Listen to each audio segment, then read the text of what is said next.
Okay, how's this? Yes, I can hear you now. Can Okay. you still hear me? Yeah, and you're loud and clear. Okay. Tonight we'll just do this. I hate doing this all night long, so I'll But doing what? Using the headphones? using the headphones. I just get warm easy, so having this cover my ears up. Like I said, this is what we need tonight, and this will work. Yeah. Especially, I'd rather have everybody hearing me clearly. Is the delay still there? No. Huh. Okay. So the audio and the sound and all that coming from the headphones is working fine. I might just have to suck it up and just deal with this. Well, you can get those little earbud ones that have a microphone that hangs like right here. If it's just a matter of getting hot, I don't know if those are comfortable long term or how you feel about These are shoving stuff these in your here are ears. actually fairly comfortable. They've got the band that goes across, and then they've got the springs back here that keep that from, digging into your head. And then Yeah. they got the big old puffy ear things. Like I said, I think I'll do this tonight.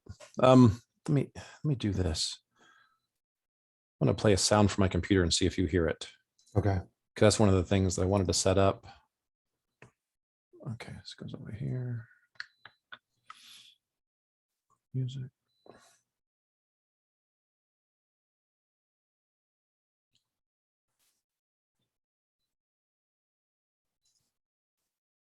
Because I think I was messing with less on this. And I think we had to share the screen. You hear anything? No. Okay.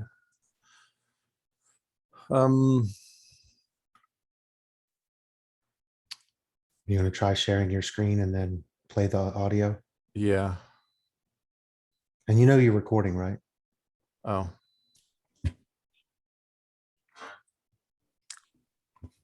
No means no. Consent is important. That's a great start.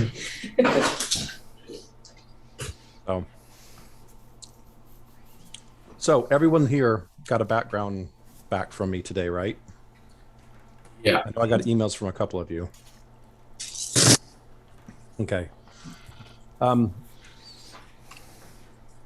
So I'm going to start just by kind of things that we've already gone over. As a DM, I like to take less a stance. This is about us having fun. So if at any time during this game something becomes not fun, whether it be a character you're playing or Mike, I really hate that you make fun of me all the time, or whatever, communicate with me and let me know. We'll make some changes and correct that.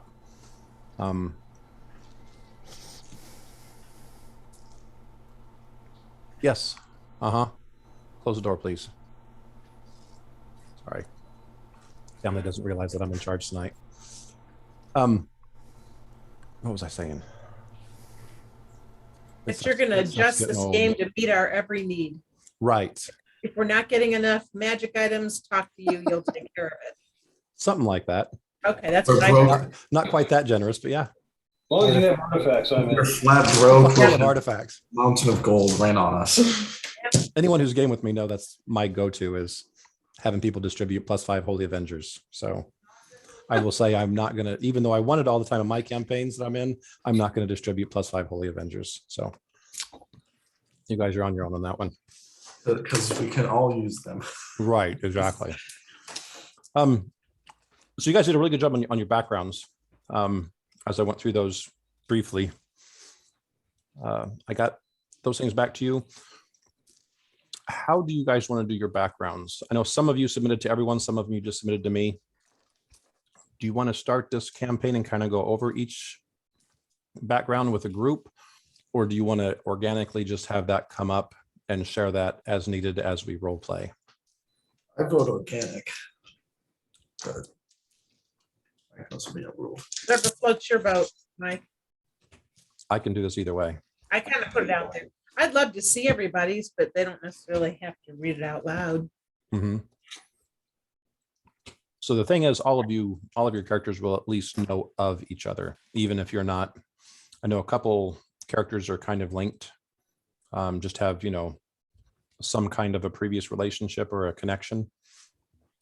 Even the characters that don't have any kind of connection. This is a small enough town that you're in that you will know of each other regardless of whether or not you've hung out before or done anything. So there's that.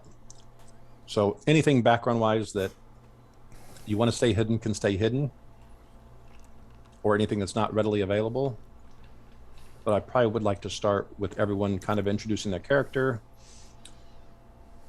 You don't have to give away certain specifics if you don't want to, but basically at least what your character looks like, what their mannerisms, what they've seen them doing around town or out in the woods, that kind of stuff. So I would like to do that. And I don't care who starts.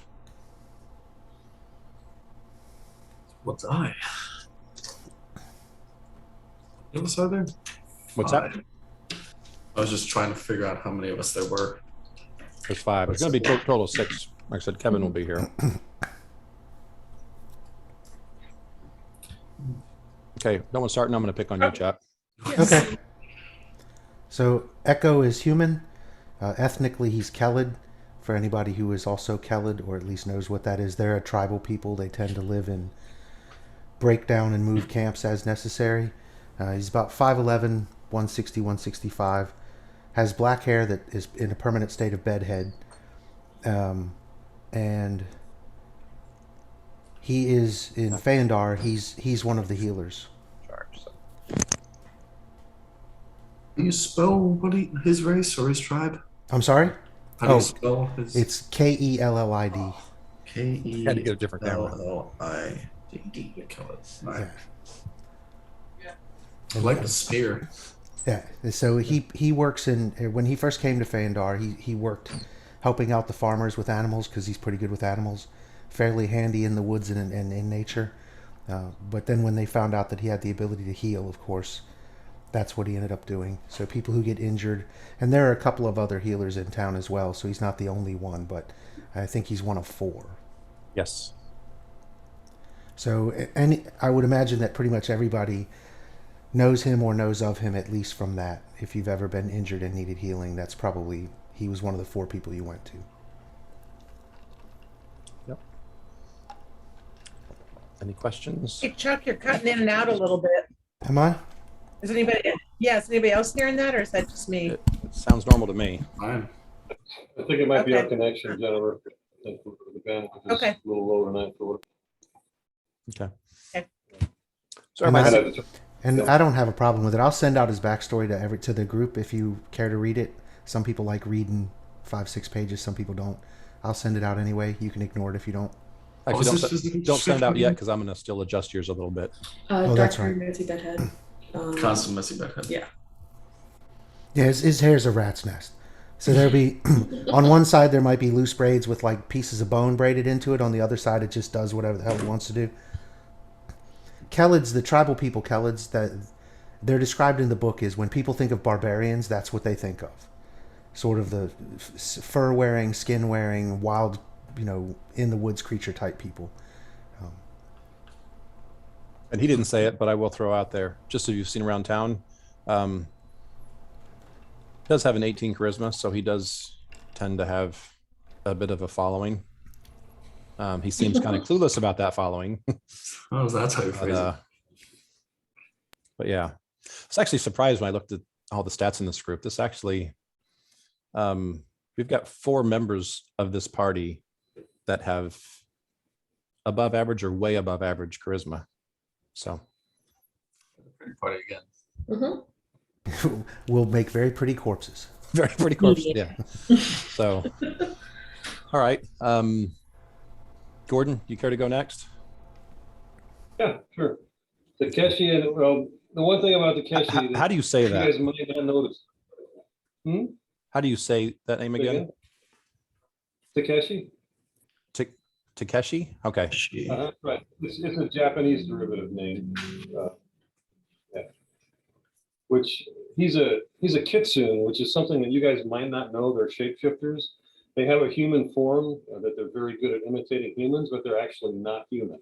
They have another shape, a fox shape, where they're humanoid but with fox features.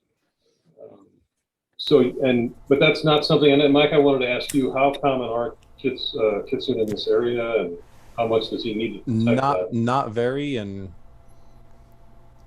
yeah, I assume he stays in human form pretty much all the time that he's around anybody.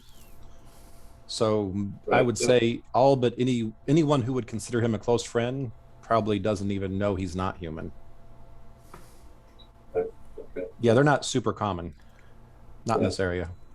Like I said, my mentor knows just because she met me where I'm from, but so you guys wouldn't know. You're going to find out pretty quickly, so I'm not going to try to hide it from you just because some of his tactics are going to include changing into different shapes. So you'll see pretty quickly that he's a shape changer. But he will ask you not to spread that around too much. Avoid it. But I'm starting him out as a basically an explorer type. He's got a mentor who kind of showed him the ropes and goes around the area hunting for treasures and then selling them to the highest bidder. And that's what he's been doing up until this point. He's from the Fangwood Forest area. This image I just put up, you guys have seen her around town, and you usually see her with him.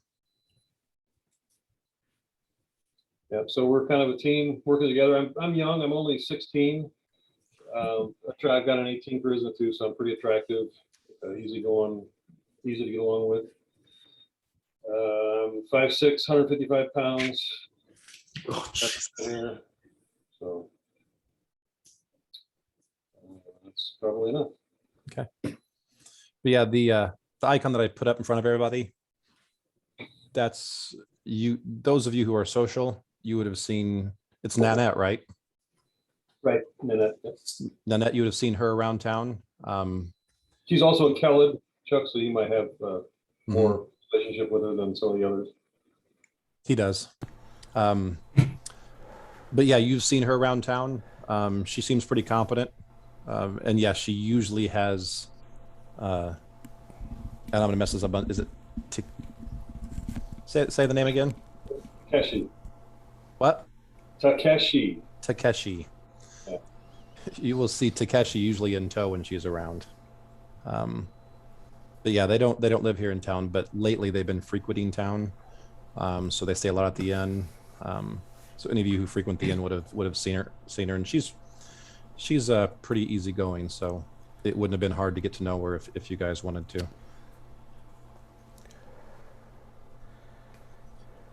Okay. So Jennifer, you want to jump in? And you're muted, by the way. Sure.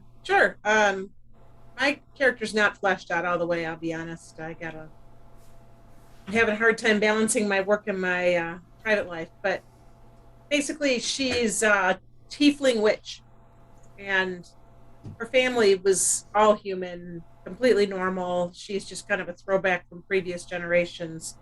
So they were basically harassed out of the forest, and she stayed behind because she was just drawn to it and felt like she needed to stay and protect the forest and try and do her best to drive out some of the bad villains that have been coming through, the monsters, the whatnot. She's just bold and brave and hoping that she can prove that she really can be as good as Mom always said she could, despite her looks and her appearance and some of her bad genetics. So she definitely stays to herself. She's created kind of a tree house not far off the edge of the forest there, so she can stay in touch with the family that's been chased out of the woods, had their house burned down. So they're in the city, but she spends all her time basically trying to perfect her skills of helping out the family, gathering herbs and whatnot. Still, they were herbalists, supporting local alchemists and healing trade. But most of her time, where her passion really lies, is honing her skills, even though she's 5'5" and diminutive, really, to chase out big bad guys. She's got big goals, but she's young and just brazen and kind of quiet. And there's, other than that, there's a few things I need to work out yet with crates and whatnot, but That can come up organically later on. So Yeah, exactly. That's where we're at. And now her name's Valky. Okay. And she is not very good looking. she's average. She's average. Yeah, you took pity on me. It's below average till tonight. Well, that depends on your personal feeling about horns. Yeah. Oh. All right. Luke or Betsy, whoever wants to go, and then the other one after that person. Odd or even. I'll go. Okay. Mike, do you want to pull her up real quick? Yep. So her name is Garnet Bownammer. That's Bownammer. So she's a young-ish female dwarf, young for a dwarf, pretty old for about a human then. She's got like honeyish blonde hair and blue eyes. Always has a smile because she's more charismatic than most dwarves. Which isn't saying nothing because literally like everyone is more charismatic than dwarves. Yeah, exactly. Yeah. Almost goblins. So she definitely didn't fit in with most dwarves, and she's pretty obviously not originally from this area. She moved in with her father. So she spends her nights at the Taproot, also known as the Root in town, entertaining patrons with her words. And then she's also the daughter of a merchant, which is probably where you've seen her if you haven't gone into that tavern. But she acts more of a bodyguard than a salesman, so she kind of has both strength during the day and then charisma at night, basically. It's just a little bit of both. Yeah, so she's a friendly sword. Which is odd because I'm going to go over the NPCs here in a little bit. And yeah, she's quite the opposite of one of your NPCs that all of you guys know of. So, but like I said, I'll do all the NPCs after you guys are done. Sounds great. My character is Galwin. He has been in the area for about 10 years. He came from Taldor, very far away from where we currently are. He's mostly Stop right there. Does everybody know the world map very well? Not very well, but I know parts of it. Yeah. I'm moving you guys to here real quick. Mhm. So towards the middle, if you look right about here, I just centered everybody there. That's where you guys are from. Does everybody see that? Mathis. Yeah, if you scroll down and to your right, I was showing Chuck this earlier. If you use your measuring tool, it'll show you how far you are away. But you can use your measuring tool and measure down the Taldor. And yeah, he's 1,000 miles from home. Yeah. So he is definitely not from this neck of the woods. No. But I'm always a map person, so I love to see how, especially with campaigns, how my my part of the world fits into everything. So I wanted to let you guys see this and see about where he's from. So Yeah, I am from, I'm about 1,000 miles away. Probably, I don't even really know specifically where in Taldor, but been here for about 10 years. I've spent,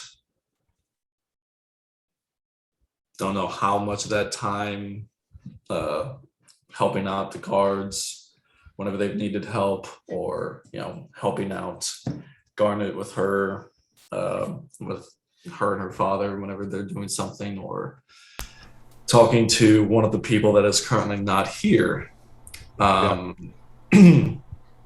Otherwise, he's mostly, for the first few years, he was kind of constantly going out into the wilds to try and find something. He never really told anyone what. But the past few years, he's kind of stayed more and more in town and has kind of taken on more and more duties of, guarding and, doing odd jobs around town, or just kind of trying to make a life. yep, and I'll touch a little bit more on that later when I go over the NPCs. He's about 6 feet tall. I don't know his weight because I didn't have that in my mind. He's mid 30s. He grayed a little bit early. And he tries to keep himself as neat as he can, despite how often he goes out into nature. Yeah. And that's pretty much it. Okay. I'm going to give just a 60, no, let's say a 15-second summary of Kevin's character. He will be with you guys in spirit tonight, but obviously he's not here tonight, so his character won't be participating. But his character is Karog. That guy right there. He is the only, he and his family are the only half-orcs in this town. Those of you who have been here a while remember when his family came, they weren't widely accepted in the beginning.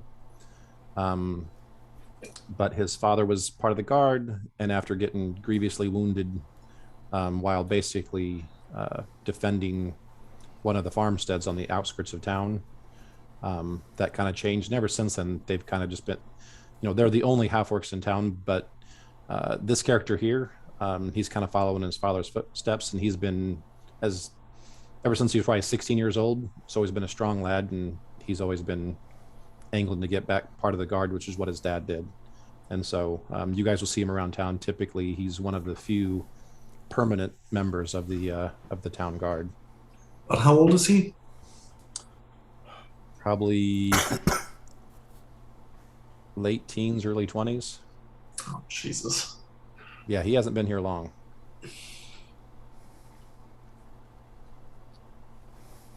So, I'm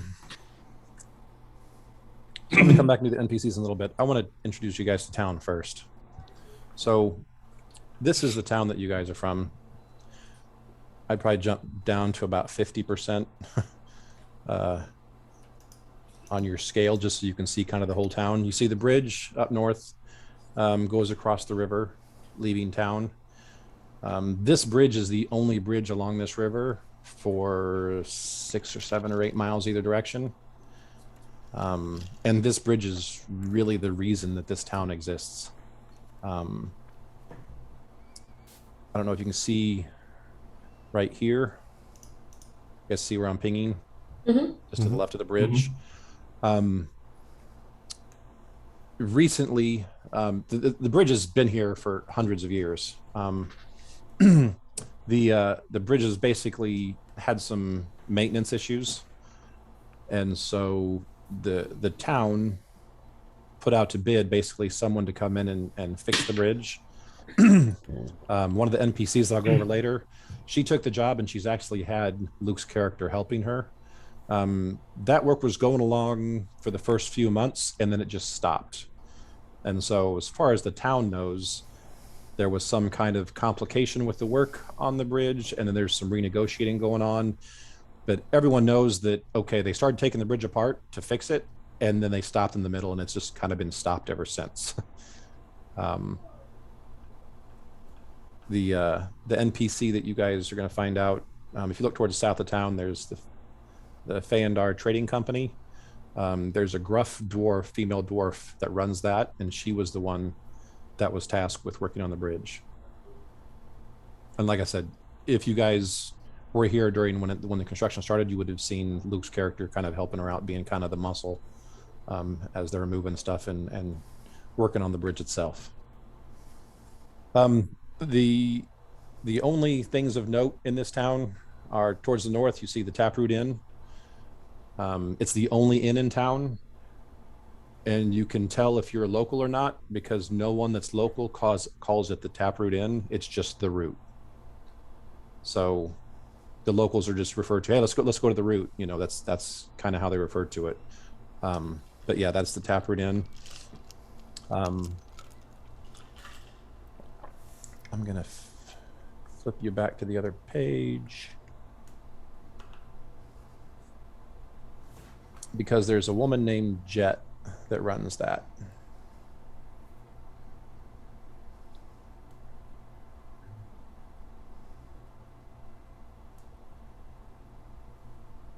pull her up here.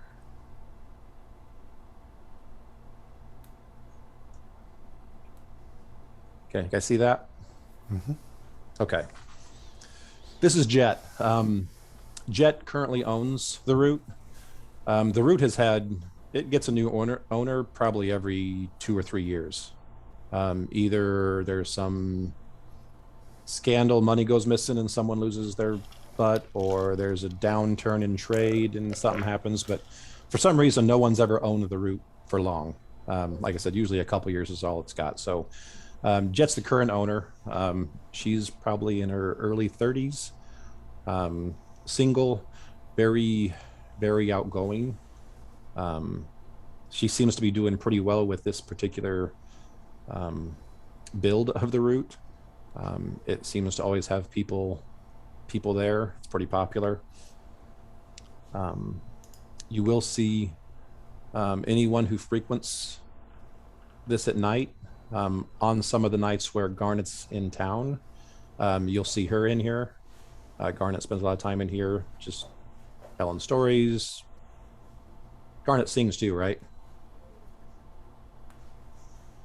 You're muted, by the way. No, she doesn't sing. She plays the drum a little bit, but she mostly just tells stories. So she'll play Yeah. a little bit of drum, but mostly just tells stories and Yeah, tales. just, Like just okay, some rap battles. Yeah. okay, all right. So Can't wait to rap battle foxes. Yeah. so that's kind of what's going on with that. I'm going to take you back to town now.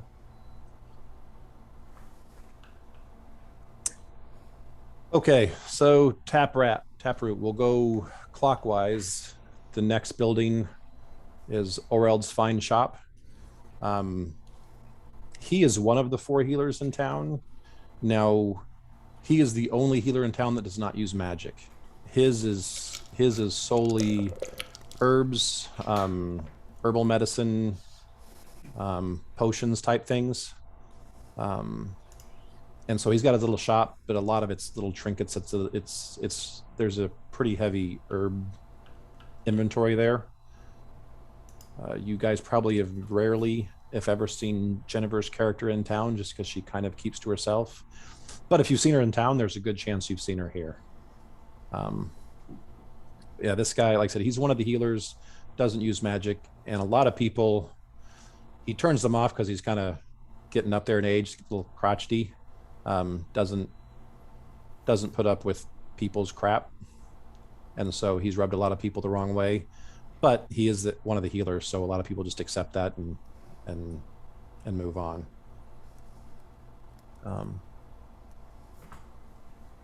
This is Les, what was his name?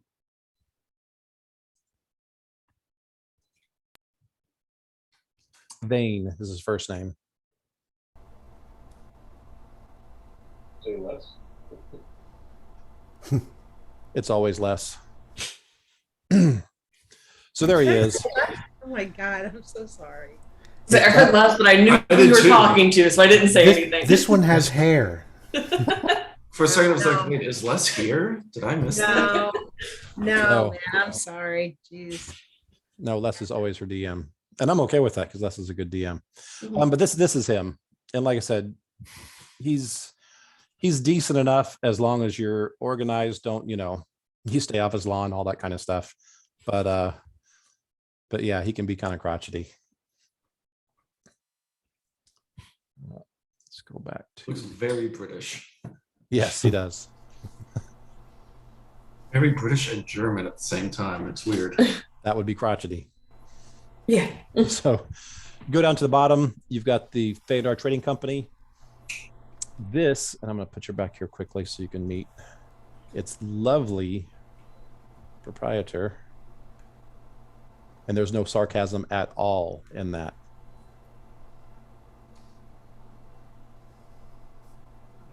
I should take that seriously. Okay. Okay, you guys see her? Mhm. Isn't that just an adorable face? Yes. And her Yep, dwarven name definitely is doesn't Karen. Yes. Looks like she's gonna blow us all up.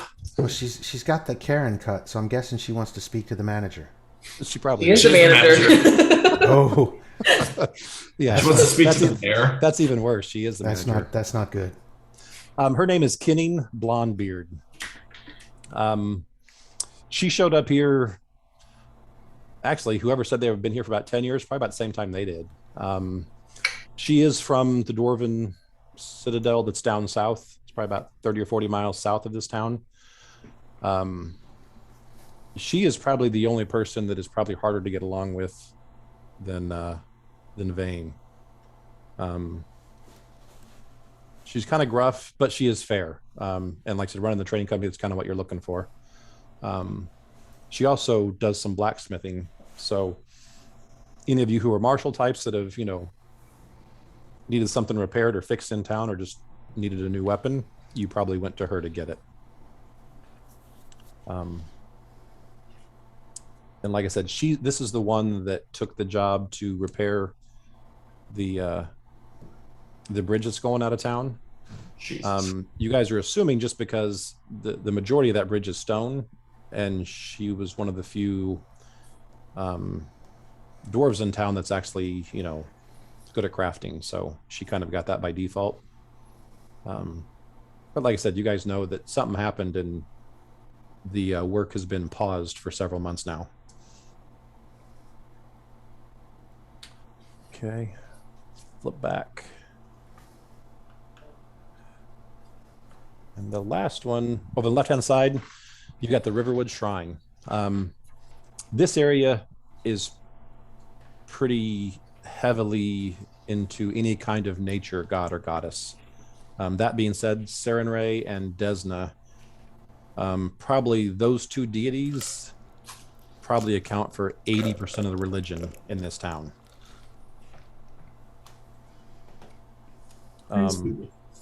What's that? Nothing. Okay. Praise be. Yeah. There is another one. I should have just left these all on that layer.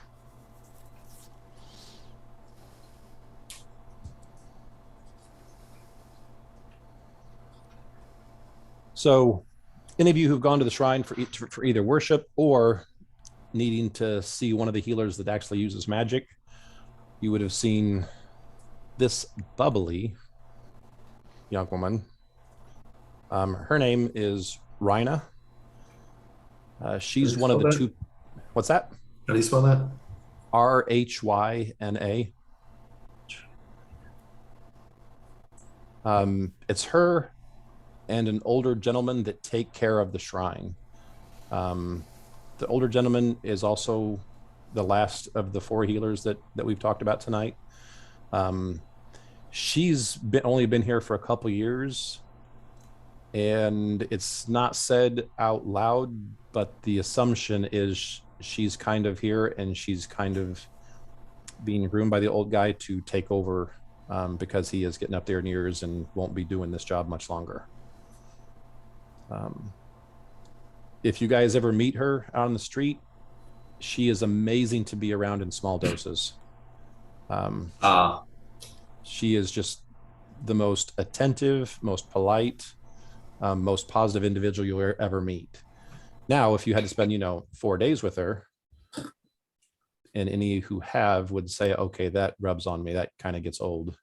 But like I said, to any of you who don't spend a ton of time with her, you just think the world of her, because like I said, she's always positive, she's always bubbly, she's always happy to see whoever she's with, and she just makes that person feel like, they are her number one.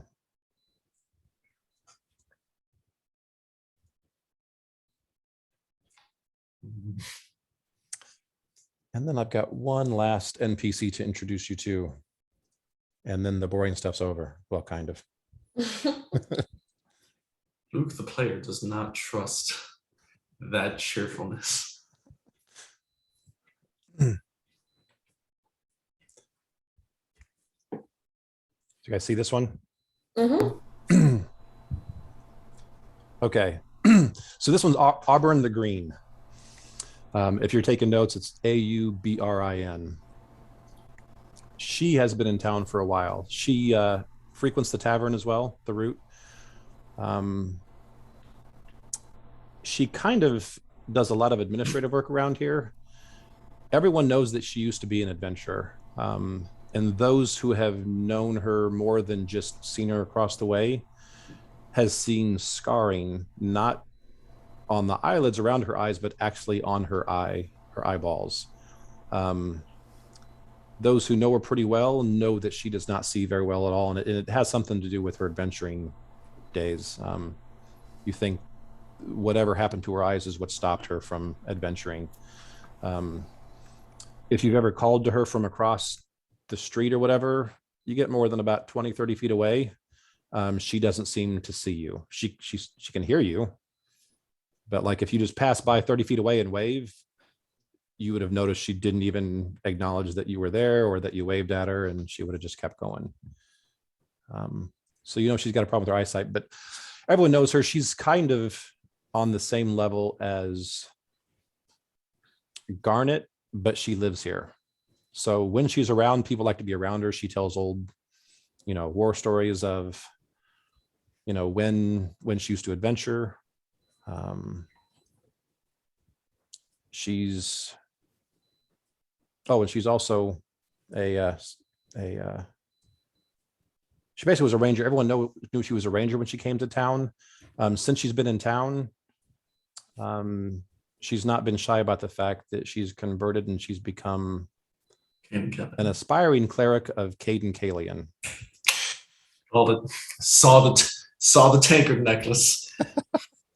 It's a good one. I was like, I knew it. Like I said, the shrine covers, like I said, 80% of the religion here is the Desna or Sarenrae, but she's an outspoken follower of Caden Kalian. Like I said, when Garnet's in town, Garnet would kind of dominate the entertainment at nights at the root. But any other time, a lot of people just kind of stick with her. Because she's a pretty charismatic figure, and she's just fun to be around. It's gonna be fun. Mm-hmm. Don't die. So that is kind of put you back in town. That's kind of all the boring, getting you guys up to speed with actually living in this town. Are there any questions? Anything you want any more information on? Can you share this recording with all of us, just in case I missed something in my notes and I can go back and watch the video? Share what? Can you share the video, the recording with all of us? Yes, I haven't figured out how I'm going to do that yet because I don't know how big it makes it. And I know Les has like a YouTube channel he puts it on. I haven't done any of that kind of stuff, so I'll have to figure that out. Yeah. So we'll make it available. I just don't know how to do that yet. And I just set up the tags, and it's really easy. All you got to do is have a Gmail account. You open a campaign in YouTube, and you can basically just download it. But it takes a while to download from my connection. It's the same thing with me, where it always takes a while to download, but I've never had to upload it. So I don't know how long that part takes. Yeah. It's good that you got a month though. Okay. Yeah, I've got a month to figure this out and get this out. Yeah. I wanted to record it for tonight for Kevin. But then also I do like the fact that Les does this for his campaign. So anyone I miss, I just go out there and I didn't really miss because I can see what's going on. Mm-hmm. If you look on the map towards the south, there's a couple spots where I've got the word tents in there. This town every quarter has a market festival. You see it right there. Oh, okay. Right there. And there's also Mike, do you have them on a different layer, maybe? Yeah, I was gonna say, if you have the word tents, that's Oh. probably in a different layer because I don't see it. Maybe I do. Oh, here we go. How's that? There we go. Yeah, now I can see it. I like that it's just the word tense. Tents magically appeared. Yeah, tents magically appeared.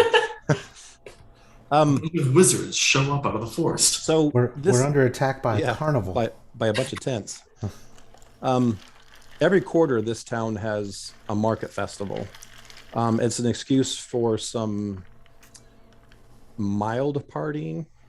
Like I said, there's not any big major parties here, but for a small town, it's a big deal. But then it's more about, because you've got such a rural area, you've got farmland around, you've got herbalists, you've got hunters.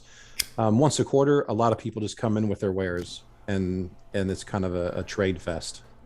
That is actually happening. We're starting this the first day of this festival. So for the past couple days, those who live in town have been preparing for that. Those of you who are not from this town, you traveled here because of this event, and that's why you're in town, is because of this event. Where I've got the tents, the town grows by anywhere from 25 to 50%, depending on how many people show up for this. Those tents, those areas that I'm showing down there, is when anyone who shows up extra that can't fit in the inn, which is most of them, they just kind of bring tents, and it kind of looks like a flea market almost, out in those three areas. Out of curiosity, do I have a house in town or do I live outside of town? You would probably rent a room probably in town, or All right. my guess is you've probably got a room on top of one of these buildings. I'll let you choose whichever one you want. So, That's good. Garnet, you and your dad, because of your relationship with Jet, you would have one of the rooms at the inn. And then I would imagine Gordon and his mentor, you guys have been in town a lot more recently because of your proximity to your jobs you've been taking. So I would imagine you guys also have a room at the inn. Chuck, you have a house in town. It's one of these. I'll let you choose which one. Yeah, probably this little box right here that's across from the temple. Mm-hmm. Because being in a permanent structure would probably make him nervous anyway. So, right. I don't trust all these hard walls you've got around here. yeah, Sturdy walls look very suspicious. what is this sturdiness? I can't abide this. And But no, I'm assuming that some of these little small ones or a room in one of the bigger ones would be sort of given out because of his work as a healer. So right. the little tiny one works for me. And Jennifer, I will let you choose one of these small buildings as well, as pretty much where your family stays. This is where you would come visit when you do show up in town. We'll take this little dinky one right down here. So like I said, this is kind of town. I've kind of gone over the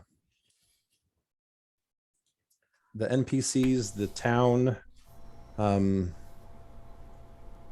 Before we really get into any of the role playing, is there any other questions you've got as far as what you think you should know because you live here and you don't know yet? I claim this house. I think this house. In the name of Gawain, this floor is mine. Hold on. Just put mine in all caps everywhere. There you go. There we go. G. Okay. Could be the Green Goblin too. Weird looking G. It is a very weird looking G. Okay. So like I said, that's where we're starting. We're going to start the day of the festival. So at the beginning of the day, I'm going to go over a few events because you guys probably wouldn't be hanging out together. So I'm going to basically make all the rest of you wait for a minute or two as I go on to what everybody's day is. You guys are all going to end up in the inn later tonight, just for entertainment value. Some of you have worked really hard and just looking to relax. Those of you who are staying at the inn, obviously you're there because that's, where you're staying. And like I said, the rest of you who don't stay in the inn are just there just because, it's been a rough day dealing with the stuff from the market festival, and you're just looking to relax a little bit before you head back home. So, Mike, did you say this was a spring or a seasonal festival, or is it? It's every particular time quarter. of year? And actually What this time of year is it? festival, it's early spring. Okay. Cool. So yeah, like I said, it's almost about every turn of every season is when you guys have this. And this is the one that's between winter and spring. Cool. So I'm going to start with Let's start with Chuck's character. Pull up my notes real quick.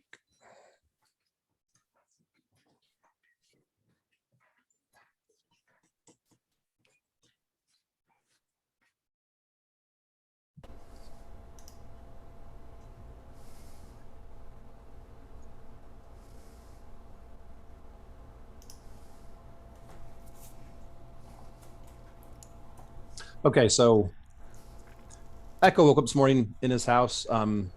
You've been, like I said, prepping, making sure there's. I don't have an answer for that. Okay, shut up, Echo. Can't tell the Alexa activate word is Echo. That's gonna be unplugged every night we play. Should have named my character Google. Well, we actually changed it from Alexa to Echo just to be different and not have the normal Alexa, because everyone knows Alexa. But yeah, it doesn't work whenever you name your character Echo. Right. So, so you woke up this morning. You've actually been pretty busy the last few days. You've been helping out Rihanna. You guys going to bed? Okay. Good night. Good night. Everybody says good night. Hi, Cohen. They said good night. Hmm?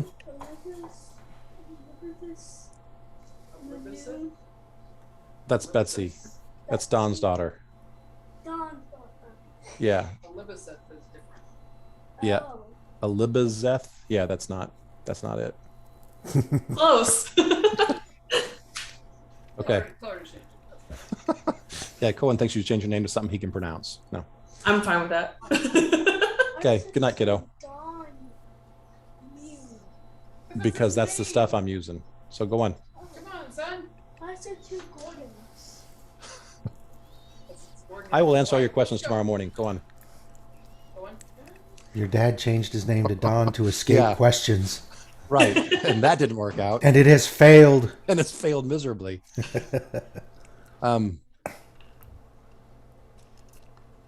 So you've been helping out Rihanna getting the shrine ready. You typically have a lot of visitors that come through that don't normally come to town, so this is their only chance to come to the shrine. So you've been setting up extra benches, making sure everything's very clean. Some of the stuff you've got outside that's to worship some of the other deities, you've been cleaning those areas up, setting up, temporary seating and stuff like that. So you've been quite busy with this, plus your normal job of doing the healing. At lunch, you go to the root, grab something to eat, and as you're sitting there eating, you have a hand comes up and grabs around your bicep, which you're like, huh? Someone's trying to steal my sandwich. I growl at them. You're out there. At this, you turn and look, and you see Nanette standing there. She's holding your arm. She's like, wow. What have you been doing with these things? Moving benches. It's like it shows. So with this, you'll see she's coming, sits right down right next to you, steals whatever you're eating, steals a piece of it and eats it. You'll see, and I'm never going to get this name right. Takeshi. Yes. He comes in with an apologetic look. Sorry, it's you this time. He sits down next to you. So you guys sit down, have lunch, talk about what you guys are going to do, talk about people you've seen. Like I said, this is pretty standard for you guys. You guys make plans. You guys find out that, oh my gosh, the green. Yeah, the blind ranger. Yeah. You find out she is actually going to be back here tonight. Jed has told you that she's going to come in tonight to tell some stories. So you guys make some plans. You know what? That sounds good. We haven't seen you for a few days. So you're like, once I get my stuff done for the day, I'm going to come back here and we'll meet up here and kind of hang out for the evening. With that, you kind of depart, and the rest of your day is filled with, like I said, just doing doing healing on people, but mostly it's more administrative stuff on the for the shrine, just kind of helping people move through, keeping it going so everyone gets a chance to come in and worship, that kind of stuff. Okay. That's the majority of the rest of your day. Put your money in the collection plate. Right here. Step forward. Keep it moving. Right this way. Come on, come on. Hurry up with that prayer. You're sitting there. We're moving. We're moving. We're moving. All right, time's up. The gods have heard you. They've heard you. Move along. The gods could hear you when you were outside. Just get going. You're not going to get that Ferrari. Just stop. You worship nature deities. Why are you in a building? Anyway, You guys should really be out in the forest across the river. So yeah, I'll take that's, care of that. That's your stuff. So Takeshi. Like I said, I'm going to butcher that every time. Every time that I was getting the stuff back and forth, I'm like going through, how do I say this? And Takeshi. We have our first party inside joke. Yes. When I send you a Japanese language book. Right. So Takeshi, you guys got in kind of late last night. You guys just got a little overzealous with, what you guys were looking for, found some good stuff. You guys hightailed it back to town. But instead of arriving yesterday during the day, which you had hoped, it was late last night. You guys ate, went straight to bed. So you guys are late getting up. And of course you guys come downstairs and you see the Kellid sitting down there. You guys don't have a lot to do today. You actually have a lot of free time because Nanette is basically going to go around to all the merchants. A lot of what you guys look for and find and sell isn't conducive to the people that are here, but some of it is. And so she basically says she's going to spend a lot of her time today just kind of going around talking to the different merchants who have showed up in town to see if there's any kind of deals she can make. So she's kind of giving you the day off to do whatever. And the only thing that, you kind of decided as you guys were eating lunch with Echo is that, okay, we're going to meet back here tonight just to kind of hang out. So what would your guy do at a festival where he's got pretty much the whole day to do whatever? Candy and do a little shop. What's that? Eat some cotton candy, do a little shopping Cotton around. candy. The cotton candy machine's broken. What is it? The McDonald's ice cream machine? It's the McDonald's ice cream machine. Thing's always broken, man. You get some cotton candy, some funnel cakes. They're all good. Okay, so you pretty much just kind of veg today. Your day is fairly uneventful. I'm sure a couple times you walk by, see a few people since the town's pretty small and it's got the circle, you probably go by and see Echo a few times, just see him out there looking kind of bored and rolling his eyes and, kicking people through the temple. You see him. So, Mike, the big circle in the middle, is that where the market is? Some of the market's set up there. But a lot of the middle is just an open, they don't really set up there. A lot of the people who have traveled into town, some of them do set up on the outskirts of that circle. But most of them are along, you've got 3 roads that leave town. They're basically set up on either side of those roads as it goes down. So the one that goes off to kind of the west, after it gets out of town, like past the shrine, they start setting up, side by side along the side of that road. The one going south out of town does the same thing. Right about the time you get away from the buildings, they just start setting up temporary little tents and stuff going out of there. There's not a lot of room between the northern edge of town and the bridge, but there are a few of them that do set up their stuff there. But yeah, the middle of town has always been kind of a gathering area, and so they've never had all the tents and all the temporary tents and stuff set up inside that circle. That's always just open, and that's more for just if people want to gather. Like during the day, you'll probably see several families or people just kind of sitting down under one of the trees there, just kind of enjoying the central area. Okay, I got one more question while we're doing this. What's that thing by the bridge? Some kind of power source or a gate or this thing? Oh, that thing? If you guys haven't been to it, yes, you haven't been to town for a while. As you were walking in, you saw that's actually a crane. And it's connected to something in the middle of the the middle of the bridge. It's kind of underneath it. You didn't stop to, study it, but you did see it's a crane, and the straight part you see going out over the river is the actual boom of the crane, and then the other part is just the rope that goes down to connect to whatever it's connected to, kind of on the side and kind of underneath the bridge. If that bridge failed, is that river really hard to cross, or is it? Yeah, Massive? it's never more than about 5 or 6 feet deep, but it's a fairly swift current. So it's not something that you would. There's not a whole lot of chance to drown in, other than getting swept off your feet and not being able to get your footing again. But like I said, it is fairly swift moving. So you could cross it. It just wouldn't be fun. It just wouldn't be fun, and yeah, it's. If you tried to get anything other than a body, like if you were trying to, float how in the old days they used to waterproof and fill the oxen carts and all that, they'd waterproof them and then float them across small rivers and stuff.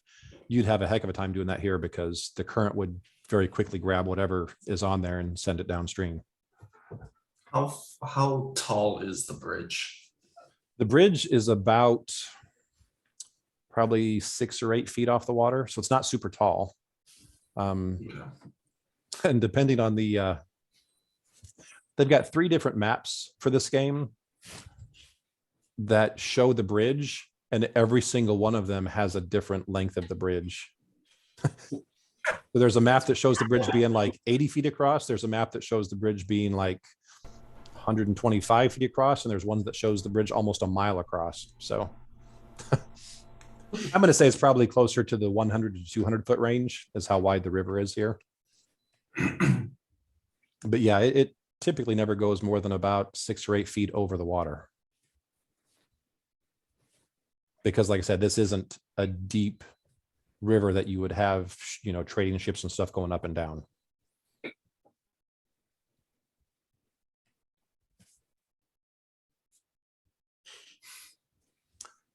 So I'm guessing Takeshi just spends his day wandering up and down, just checking out the wares also, just right. Okay. That's how you spend your day. And like I said, that's what you do until you come back to the inn for dinner. Let's go to, let's see, who do I want to do next? Is it Gowen? Gowen. Mm-hmm. Gowen. Let's take care of you. You've your good friend Garnet has come in town. She's been in town for a few days this trip. So you spent some time with her, just kind of hanging out with her and Dad, just catching up on, what's happened since you were here last. You did have to go to the bridge briefly in the morning with what's her name? Kessing? Or Kenning? Kenny. Mm-hmm. Yeah, Kenning to she has you come with her. When you get there, she has you just tighten up some of the riggings on the crane, kind of get the crane a little more out of the way. As you're there, the mayor of the town shows up and they start talking. You can't really hear the exact everything's going on because of what she's got you doing, but you do know it turns into kind of a heated argument. I was about to say, can I roll perception to try and hear? I will let you roll a perception to see how much of this you hear. 12. Okay. That's the first roll of this campaign. Yeah. Off to a great start. Yes. Like I said, you can't hear exactly what they're saying. If there's a disagreement about, and you think it's whatever agreement they had for this job. You just get a feeling that's what it's about. But like I said, it's kind of a heated exchange. You're kind of half listening, but mostly you're just trying to not fall in the river and trying to tie up the things that she has you tying up. So you just do that. This only takes you like 20 minutes. And by the time you get done with what you're doing, the mayor's left. Kenning is not a pleasant person normally anyway, so you can't really look at her mood and think, oh, okay, she's mad now because that happened because she kind of behaves like she always does. But after that, she tells you, okay, thanks for helping with that. I've got to get back to the shop to man that for the day. But other than that, you're good to go. You got the day off. For my memory, the bridge is like a few hundred years old, you said? Yes. So this is basically, we're just doing maintenance on it. Yes, it's mostly stone, but it does have some woodworking in it. And the things that Okay. you know that you've been helping working with is basically the centerpiece of the bridge. Okay. You know there was some cracked stone there, and you know you helped her pull that out and pull the pieces out. And right now there's a temporary wooden thing in place to kind of keep that intact or keep the bridge up. Perfect. So All right. So it's every highway in Missouri. pretty much, yeah. Especially Yeah. if they're coming into Illinois. Yeah. Yeah, there's that. So, got that. Let's do Garnet. Sounds good. You guys have been here for several days. You weren't sure exactly when the festival was, but you knew it was coming up. And so you guys kind of made your rounds and came back.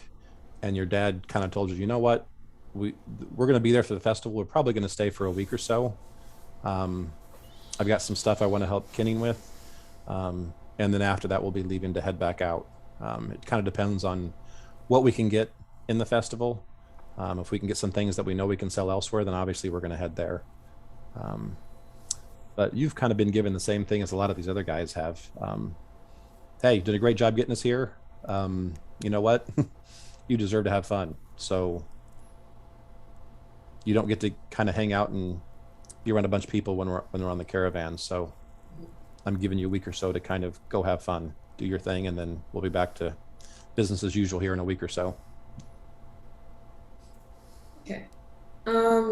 Yeah, if that's the case, are they still setting up the tents right now, or are the tents already set up? A lot of them are set up because this is the first day of it. There's Mhm. probably a few people who got here late that are probably still working to get, their tents set up. But most of them are already in place and already set up, and they're just putting, whatever goods they've got on display. Okay. Yeah, so she'll probably go down in that area and just have a look around, see if there's anything that she can get for cheap. Or if there's any, like, what is it? What was it, the last Renaissance festival that we had? Like a tarot reading, a show, anything like that going on, aside from just the A shows. fake Iron Throne. A fake Iron Throne that you can sit on. No, Like, I'm the king. there are some games and stuff that are starting. Mostly the second day is usually when a lot of the games are. Later on today there's going to be some skill challenges. Those will be happening in the town circle. They're not anything too involved. A lot of times there's a super exciting one would be, okay, they're going to have some sparring out there. People just, doing some minor sword play. Sometimes they'll have arm wrestling. Sometimes just have wrestling. You might have the typical small town, what's that where you chase a pig and try and catch a greasy pig or whatever. Yeah. I mean, you've got some of that kind of stuff that's going to happen, but that stuff won't happen in the morning. That stuff will be more afternoon and evening stuff. Okay. So yeah, if that's the case, she'll just kind of wander around, see what's there whenever she comes back later, especially for the games and stuff, and then she'll probably just head over to the route to talk to Jet. Okay. When you get to the route, Jed is kind of slammed. Okay. And she, stops what she's doing, runs over and gives you a hug. If this is the first time you've seen her since you've been in town. Mm-hmm. Then she's like, I hate to do this. Could you help me out? Just kind of get caught up. Yeah, no problem. Yeah, she'll Okay. help out. So you kind of help her. And yeah, there's a lot of people here, a lot of people wanting lunch. You'd probably see Takeshi and Echo sitting there eating before they headed out. Mhm. But you're working pretty hard there for a good hour over lunchtime. And after that, and you can add this to your character. Jet comes over, slips 5 gold, and Hell says, yeah. "Thank you so much." She's like, "I wouldn't have been able to get through all this without your help." She says, "Hey, oh my gosh, why can't I ever remember her name? Auburn. Oh, No, Auburn. Auburn's Okay. coming down. It'd actually be good for you to be here. I'm curious to see what the two of you guys can do together as far as, getting a crowd in here. Entertainment. Yeah, Yep. sounds awesome. So, like I said, you leave there a few gold richer, and she is super grateful for that. Like I said, you spent a good hour or two there Okay. doing that. Yeah. And while you're there, you get to, anytime you're there, she pretty much gives you full reign of. You don't usually take her up on the drink thing, but she gives you full reign of whatever drink she has there or whatever kind of food she's got. Yeah, she'll probably sneak some bites then in between running tables. Yeah. So you do get to see a few people that you haven't seen for probably a year, just missing. You're not always here on the festival, and Yeah. there's some people that don't make it to every festival. So you're like, oh, okay, I remember you from last year when you were here, and blah blah blah. So it's a nice catch up session with you as far as people that you haven't seen in a while, but kind of a fast one as you're kind of helping waitressing and just kind of taking care of the inn. Mm-hmm. And then, like I said, I guess you kind of just go veg or shop or whatever for the rest of the day until evening. Okay. Mm-hmm. All right. So okay. Last one is Jennifer. Valky. And I don't mean Jennifer. I mean Valky. Hey, at least you didn't call me less. Oh, I'm saving that for later. Or Takeshi. He can't say I Takeshi. can't say that. Yeah. So be like, hey, it's Takeshi. Yeah. So you actually came into town last night. Your folks are in town. Do you have any siblings, or is it just you? Sure. Okay. So I'm going to say you've got 2 younger sisters. Right. So you had heard that they were getting stuff ready for this. They knew you had some herbs that you had been gathering out in the forest, and so they were very much looking forward to adding what you've got to the stuff that they've got, to kind of put it in their booth to sell. Plus, they're like, you know what? Why don't you come into town? Just kind of stay with us for the evening, get a good meal. You can kind of catch up. So you spent the night at your folks' house last night. Still a little awkward to sleep in town, but with family, like I said, it was decent. You were up though in the morning after giving them the herbs you brought in, and the first place you went was Orel's shop. You had some specific things that last time you were in town, he said, hey, if you can find me, X, Y, and Z, please bring those to me. I'm kind of getting short on those. So you are walking towards Orel's shop, and as you're getting close, you hear some raised voices, which kind of puts you on edge. You're kind of your spidey senses, your danger sense go up, and you're kind of, what's going on here? About that time, you see a woman come to the door, open the door from inside, and she yells back, you don't have to be an ass about it. And then she slams the door and walks out. And you're just kind of looking. And she walks by you and she says, if you're smart, you won't deal with that man. No one can deal with that man. And then she just walks on down the path and heads out to the road. That's Bane's place that she just walked out of. Yeah. Which you're smart. You're a very smart woman, so you know that you get along with him great, but a lot of people don't. Yeah, I'm looking forward to an interesting tale on how that all went down. So you walk up, I assume, open the door. Absolutely. As soon as you open the door, you see Vane's back to you. And as he starts to turn around, he says, oh, if I'm that difficult, and then he stops as he sees you. And he's like, oh my gosh, you are such a sight. Like you're making friends there, Vane. He gives a defeated smirk, and then comes over, gives you a half, one arm kind of quick hug, says, "Oh my gosh, you have no idea." He's like, "I hate these things when all these people show up into town. All of them are just rude. They want everything from me. They don't follow rules. I just don't know what to do with these people." And he gathers some stuff that he was working on and goes back behind the counter. You see him put some stuff away, and then he stops almost as you see someone that remembers something, like out of the blue. He gets that aha look, and he stops and grins at you and says, "So, what do you have for me?" I'll empty my bag. Okay. So he goes through, and some of the things he wasn't as excited as you thought he would be about. Some of the things he's like, "Oh my gosh, I've been so looking forward to this, like with this and this." And you guys start talking about the different herbs you've gathered. You like talking to him because he seems to know the herbalism stuff as well as you do, and there's not many people that know that. And he kind of gets the same out of this. So he goes over, and some of these things you brought him, the one he's super excited about, you're like, "Okay, why did you want that? There's really not much you can do with this because of, X, Y, and Z." He kind of goes through and, gives you some little tidbits of, "Oh, but actually, if you do this and this and this, you prepare it this way, it does this." So you guys kind of go back and forth, kind of nerding it up when it comes to the herb talk. But you spend a good hour or so. You don't even realize that people have come into the shop as you guys are kind of nerding this out. And he quickly either shoos them away or just kind of, absentmindedly takes their money and says, okay, all right, go on, go, take your stuff, go.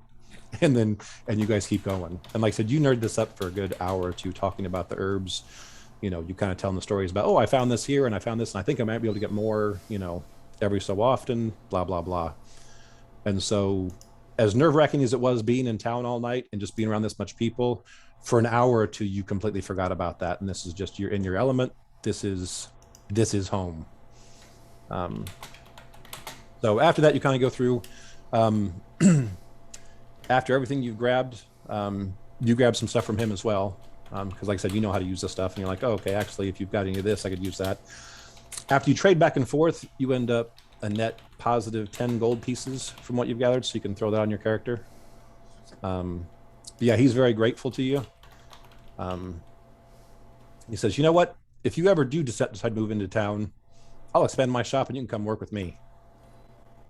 It's like, I'd love to have another smart person in here working here. Tempting, but a lot of people around here. So Here. yeah. Outside is way too peoply. So like I said, you guys probably chat for another half an hour. As people come in, the later in the day it gets, the more people start frequenting his shop. So after the conversation dies down and gets to be a lot more people in here, then it becomes a lot less desirable for you. And so you kind of bid your farewell and tell them, "You know what, I'll probably see you tomorrow a little bit," or whatever. And you hit your way on your way out. Is he friends with my family too? Yeah. Does my whole family know him? Yeah. Okay. They're not, Okay. they also, like the night before, they talk about sometimes how difficult he is to get along with. You just don't see it. You're like, okay, to some people he is, but that's the dumb people. We get along just fine, so I don't know what everybody's problem is. But yeah, so he's friends with them, but not near as close as you guys are. He does tell you you're leaving. He's like, "Oh, I hear we're actually going to get a double feature at the Root tonight. So I know crowds aren't your things, but I can get us a place that's back in the back early if you want to come join me at the Root." I'll join you. I wouldn't give up an opportunity to see a bit more, Bane. Sounds Okay. good. Back of the room sounds great. So he's like, I'll get you somewhere back away from everybody. So he says, "I'll probably be there." And he gives you a time, probably 7 o'clock or whatever. He's like, "I'll probably be there then. But if you come by, just make sure it's after that. Then we'll get something and we'll have a nice relaxing evening." That's cool. I'd slip out the back if there's a back door. Hang on.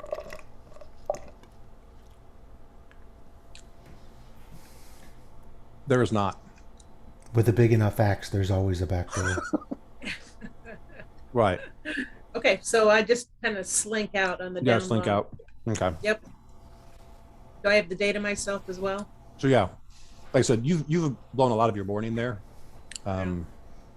So you know your family could always use your help, but you don't like when they put you in charge of manning the actual selling the stuff. They know better. It's not good for sales. Right. They do like to have you close by though. So if someone asks about something, hey, does this do this? When a lot of your family's like, I think so, you'd be the one that could chime in and say, no, actually, it does do this exactly if you do this. Or if you mix it with this, then it'll actually do this too. So where are they set up? Are they just set up at the tents down here, down low? Probably somewhere? not too far from where their house is. Okay. Since you live in town, they could have staked out their claim pretty early. Okay, cool. I'll chill until dinner. Chill until dinner. Okay. The rest of the day, I've got everybody on here now, I think. Rest of the day is pretty uneventful for everyone. It's pretty standard stuff for the fair. Some of you get involved in some of the like I said, the contests and the games and stuff in the town circle. Now one is it makes it easy for me with this. Whenever you guys have the festival, you guys are typically a little more on alert. So whatever you had made your character with for adventuring gear, you would probably have on you. So if you got some huge great axe that you have to, whatever, you might not have something like that on you, but a sword strapped to your back or like leather armor or something like that on, that's something that with this festival going on, you probably would walk around town, with, especially since there's a bunch of extra people here. Fights and bad things aren't common, but it does happen. So it's just nice to, that's just one of the things that the people who live here just put up with. You know what? You just have to be a little bit more on your guard, whenever the festival's going on. So, that being said, if there's anything else that anyone wants to do specifically before we jump on to the evening, let me know.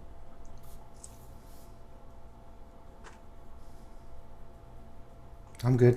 Otherwise, I'll assume all goes. I'll probably just take a stroll through the thing and I'm going to put my cloak on so that I'm cloaked when I go into the inn, the route. Okay. I'll just go into the inn. Okay. Oops. So you guys pretty much all, by after dinner, you guys pretty much all end up at the inn. The inn is not a very big inn. It probably only seats maybe 20 people. So it's mostly just the people in this party, a few others. And it's by this time, with it being this late, a lot of the people who have traveled to get here are taking care of their own tents and stuff. So it's mostly just locals that are in the bar right now. Let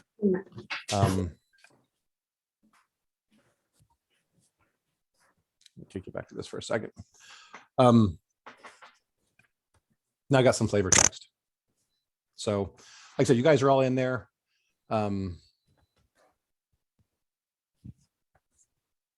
So Feindar's Market Festival draws a crowd from all over the area, many solely to hear Auburn the Green, the retired and I'm going to butcher this one too. Eventually we'll get this right. Nasardo. I was going to say Chuck reads a lot. I'm sorry, what I miss? Chernasardo. I'm going to go with that unless anyone knows any different. It's the forest that's to the east of town. Oh, well, I read stuff. That doesn't mean somebody reads it to me, so I don't know how anything's pronounced. So, but basically she was one of those rangers. There's a group of rangers that hang out in the forest across the bridge.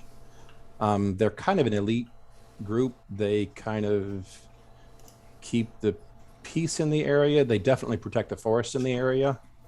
And like I said, it's kind of like, if those of you who have played Pathfinder before know what the oh my gosh, I've lost what they are.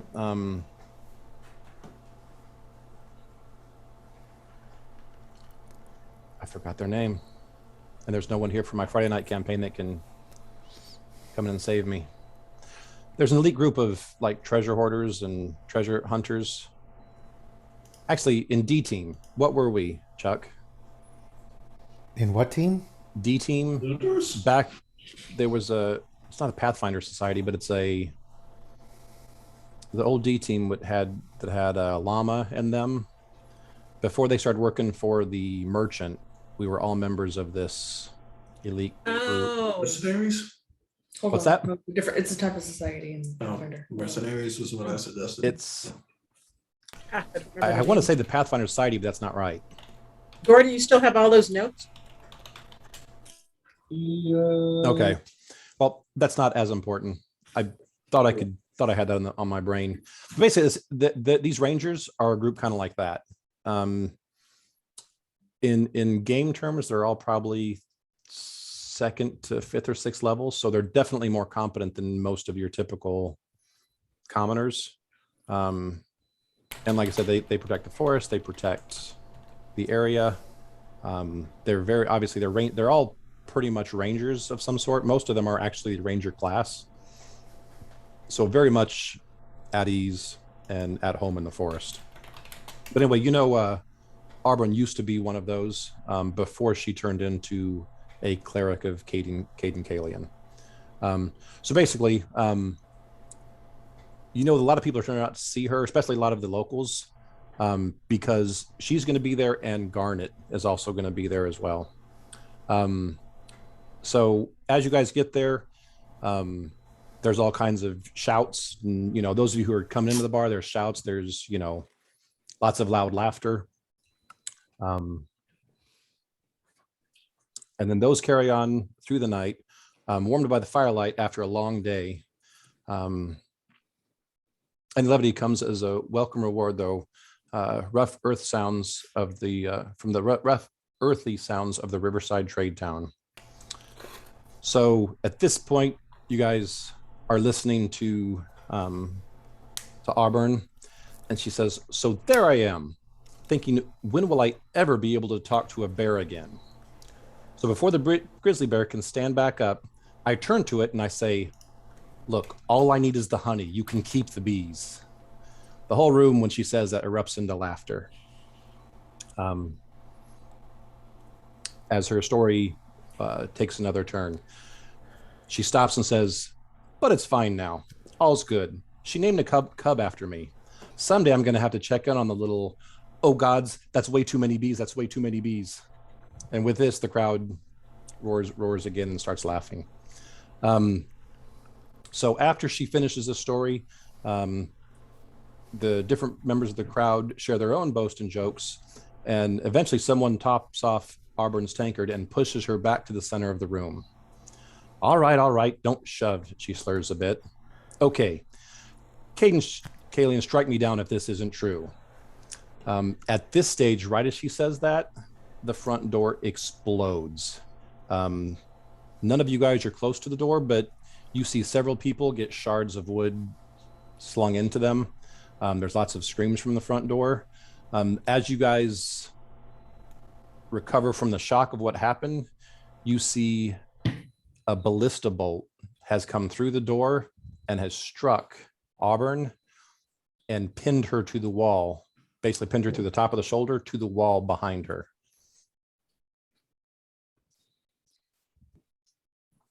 Let me flip. Well, that's rude. That was kind of rude, wasn't it? Yeah, she's in the middle of the story. At least they could have waited. Yeah. The bear's trying to attack you again? It's that stupid bear. No. The bears have learned how to use ballistas. Let's get.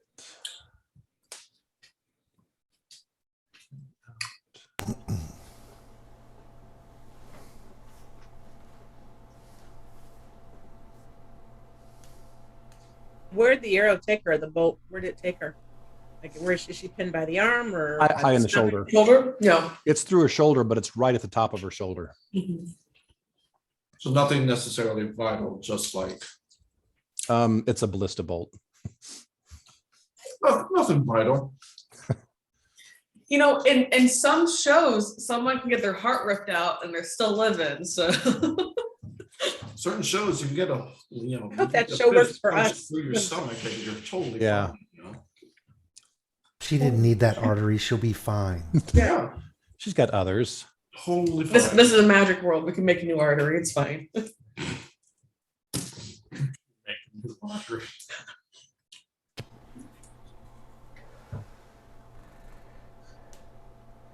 Okay, so does everybody see everything on this map? Yeah, I can see 3 parts. I see Okay. Takeshi, myself, Garnet, Yeah. Echo. Okay, that means I didn't get the dynamic lighting set up right on these. This is new dynamic lighting. Which is much less dynamic than the old dynamic. Yeah, lighting. it's a lot less dynamic. I was gonna say, put me in there. They're gonna think I did it. The witch! She fired the ballista bolt from the outside of the It's bin! totally her. Or should- Where's the front door to this thing? So- Is that what the blue step is? Or is this the door? It's right here. Door. Excuse me. So, Takeshi, you almost got a shave. yeah.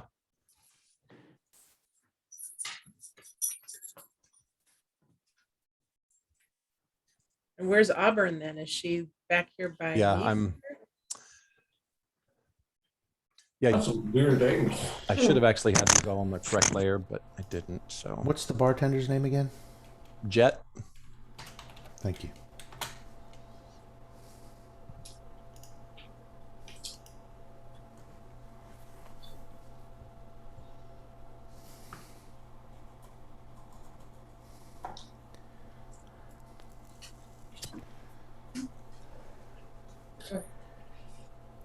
Okay, so So,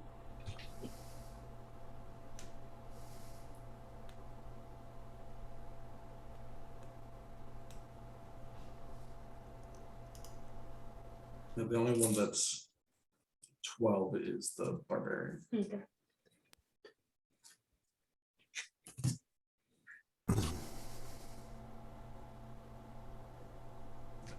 Wait, is Gowan a barbarian? No, he's a blood rager. That's why I was asking what his normal ace or his normal health would be, like the base one. Gotcha. Got a damn good constitution though. Because he's got slightly more health than me, so I was trying to figure out how that happened. I got a damn good constitution. No, I'm a dwarf. I have a higher constitution. I guarantee you don't. But in his defense, Gowan can reach the top shelf. Yeah. Damn it. Yeah. Suck it, dwarf. Just gonna slam my weapon down on your foot. How to I piss just off a break your dwarf. kneecaps and have you bring it down with you. Go grab the top shelf and then I'll smash your knees in. okay. Does everybody see I see random 4 citizens. people you don't know, and you see every Fangs. member of the party? NPC name unknown number 1. Yeah. Okay. So you guys see Arbin right here? Yep. Yeah, this came through the door. So actually, yeah, Takeshi. Did I do that right without even thinking? Yep. Oh my gosh, you got to change your name now. Just keep not thinking. Yeah, You'll Just get keep it. not thinking. Keep not thinking about it. Takeshi and Echo both lose 1 hit point. I forgot that you guys were over there.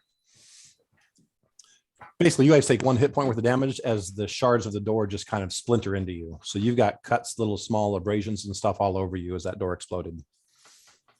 What about this guy? Yeah, he was actually supposed to be over 1. He's definitely dead. Just an inch over. Yeah. Actually, he neoed it from the Matrix. He just kind of like bent over and It just I kind of need- went past him. I need health bars for all the NPCs. You probably won't see health Killed bars. What's the bolt is made out of metal? Right? Why? So we're going to do this a little bit differently since, like I said, I didn't get dynamic lighting correct.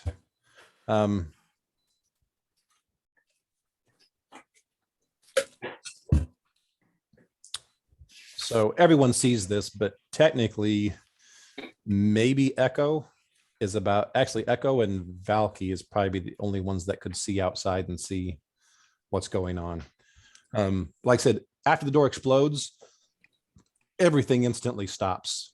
You see Auburn there looking very shocked and looking like she's kind of barely staying conscious as that bolt has her pinned to the wall. Everyone else kind of hits the floor and just looks stunned. So basically, that's my way of saying the NPCs are going to be a non-issue in this fight. They're all kind of stunned.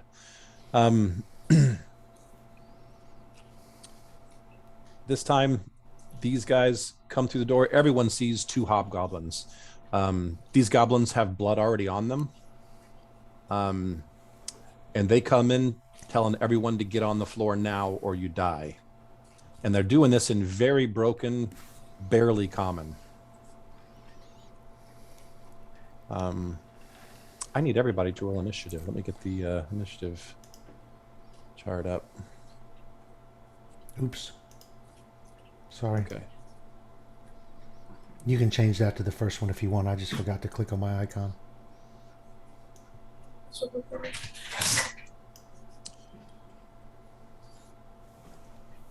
I gotta set that up there. Let's find that. Oh, we had that set up, Gordon.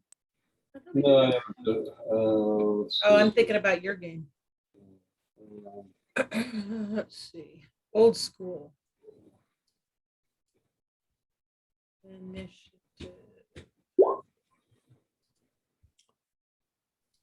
Then 18 for me. Okay. Was it 18? Do you guys know how to use the die roller in Roll20? Mhm. Okay.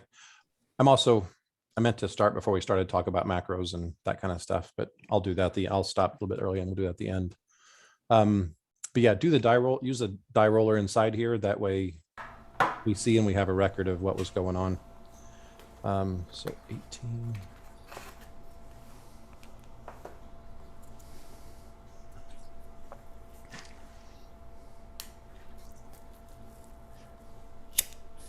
And I assume no one other than Chuck has the macro set up, right?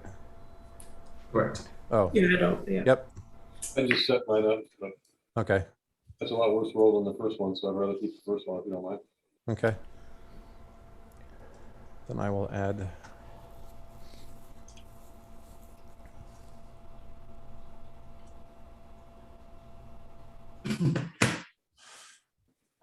Okay, so Echo, what was you said you had one first? Yeah, I forgot to click on it. So it was 6.02 was the original one. 6.02. What was Gawain? 18. 18. How about Valky?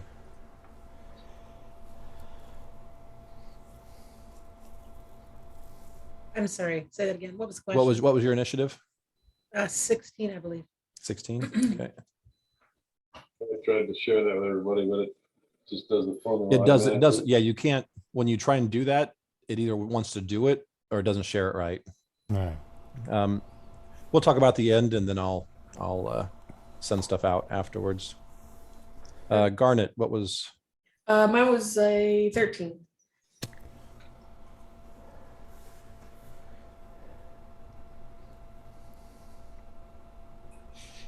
Wow. These are some dang confident hobgoblins. Okay, I think we got everyone in there.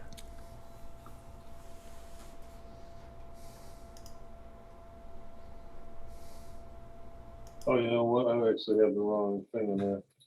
You had a 20, didn't you? Man. I thought you had a 20. Yeah, yeah, that one's right, but these were, I made the macro wrong, I copied it. But, Okay. yeah, the 20 was right though. I need to change it back to Mike, please, because I did that thing that was wrong again. So is your number right, or does your number need to change?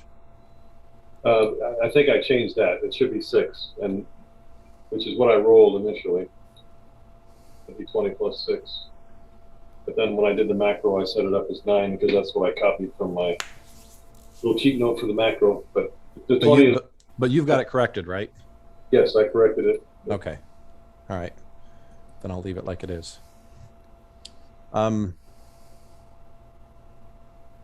so Gowan, you're up first. Like I said, you guys are up across the room, so you didn't see the actual door explode, but you did see shards from it come in. And after the initial shock of what the heck was that, you look over and you see Auburn pinned to the wall by something that's much bigger than any kind of hand weapon. Shortly after that, we hear a hobgoblin walk in and yell, "Get on the floor and die." Or die, yeah. Yeah. So rude. Well, I'm gonna mosey on over there. So, and everyone was sitting, so everyone, you've got your first action is to stand up unless you're gonna, scoot on your chair. So Would we have jumped We all off? scoot our We're chairs just by. floating. Yeah. Hang on. hang on, I'll be here in a sec. Stop. We had an explosion happen in the end. Would we have at least? Like I said, jumped this up is not and, something that you guys were expecting. The door exploded, and then as you guys are coming to the realization something's wrong here, that's when you notice, a respected member of the community is pinned to the wall by what looks to be a ballista bolt, and there's something bad walking in the front door. Like I said, you guys don't have, especially Garnet does not have a clear view of the front door. Mhm. So I really wish that I'm gonna have to go back and do some more work on the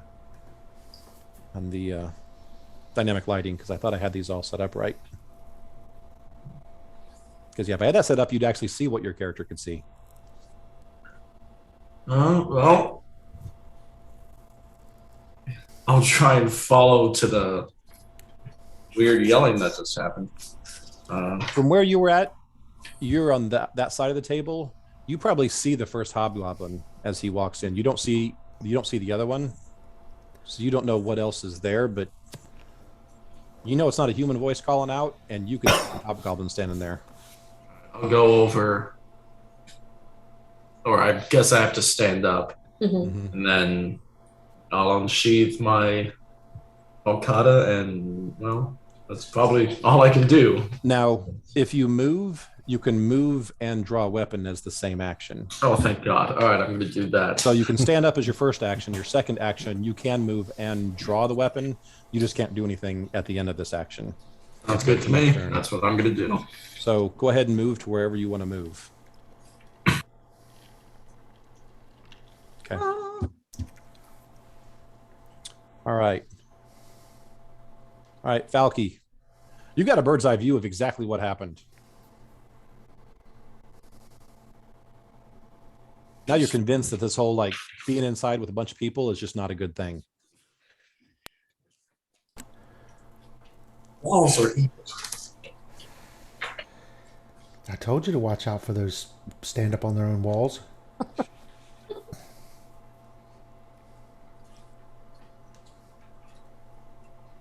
You're up, Jennifer. Sorry. Okay, so I can't see him. I'm assuming that fireplace is taller than he's blocking my vision. Correct? Because the fireplace is kind of in my way, that corner of it where I'm sitting. You can't see, so you couldn't see that Auburn was pinned to the wall, Right? but he's directly south of you. So yeah, I'm sure just with a slight lean to your head to the left, you can see the front door, and you can see this guy coming in. Okay, so as a free action, I'm going to tell Vane to get behind the bar. So Okay. ridiculousness is going on. And can I stand and cast at the same Yes. time? Yeah, stand is your move action, and then cast is your attack action. Can I take a 5-foot step, Stan?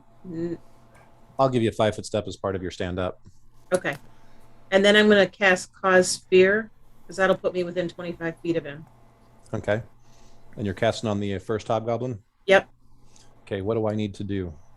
It's a will save. So it's 10 plus 1 plus. Let's see. Intelligence score, so 15. 16. 16 is your save. What'd you roll? Heard a boop. Yeah, 13. Nice. So So what does that do? you're frightened. Now, does that mean you run away screaming, or does that mean you take a penalty to Please. attacks? Flees from the source of its fear as best you can. If unable to flee, it may fight. The frightened creature takes -2 on all attack, saving, and skill checks, and ability checks. You can use special abilities, including spells, to flee. Okay. So basically, everyone in the bar sees Valky get up. You guys have never heard her say more than 2 words, and she's never more very outspoken. But you see her cast a spell, and with this very scary voice, you see her peer around the corner and say, "You better run," in the most sinister, scary voice you've ever heard. That hobgoblin looks very much frightened out of his mind after she does this. Matter of fact, the rest of you probably need to check your armor as well. There might be some little piddle in there. Only I had armor. Yeah, those are the people that have armor. Okay, Gordon, you're up. The duration is 1d4 rounds. You want to give me a D4? Sure. So standing is that you can't move when you stand, Mike? Is that what you were saying? I'll give you a 5-foot step as part of your standing. So 3 rounds, he's scared. Okay. Okay, well, it doesn't really matter. I'm just going to try to get to her, support her, and I'll tell Echo to get the hell over here and help her. Okay. All right. I can't. Looking at this ballista, is there any way to pull that out of her without pretty much killing her? Do you have a heal skill? No, I don't have any of that. No. You have no idea. You don't know if it would be better to pull it out or it'd be better to keep it in. You're just not sure. All you know is she looks like she's barely on the verge of consciousness. I'll just try to support her and take pressure off the wound. Okay. I'm here for you. Mm-hmm. Gotta hear the end of that story. Yeah. Don't leave us hanging. You're so damn young and handsome, she's going to be distracted from her pain. So just stand Yes. there. She's gonna be like, whoa. Yeah. Oh, He's fawning on me. gorgeous. Wait, isn't she blind? Oh, yeah. Wow, She can see well up just close. shows through the blindness. So he could be 30 feet away and make all the poses he wants all day long, and she's not going to do anything. But when he's right next to her, she can totally see that. Now I'm seeing Takeshi doing Vogue.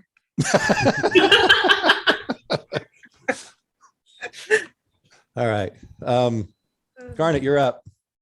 So I'm gonna basically do what Gowan did, where stand, move, and also pull out my weapon, which would be the longsword, because I wouldn't be able to pull out the longsword and the shield, right? It would just be one.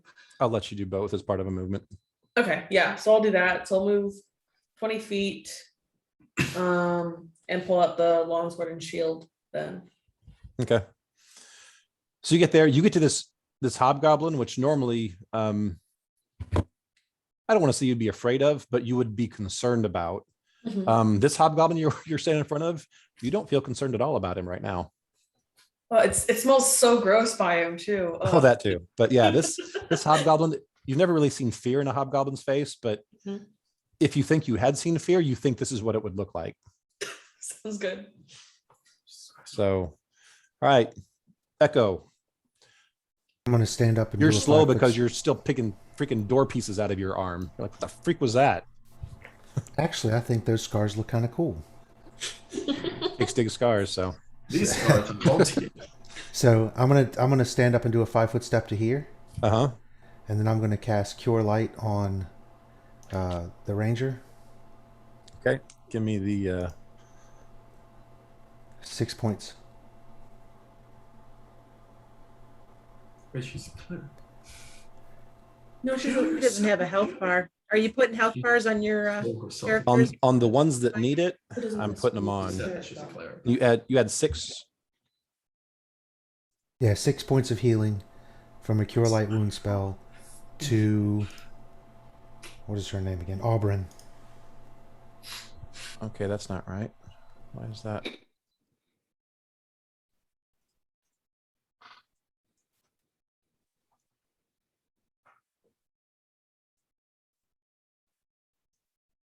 Okay, that's right. It was just seeing someone else's Yeah. bar.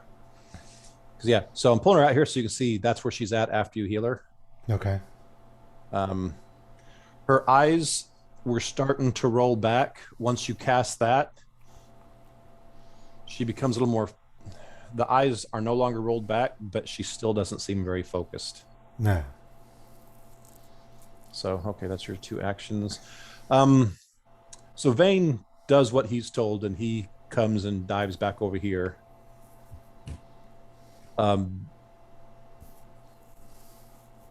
This guy kind of hit the ground. I'm going to lay him over so you know he's on the ground. He just looks frozen in place. This woman right here is screaming, looking at the ballista bolt sticking out of Auburn, and is basically backed herself up as far into the corner as she can possibly get. This guy grabs this girl, and they both dive down behind this table.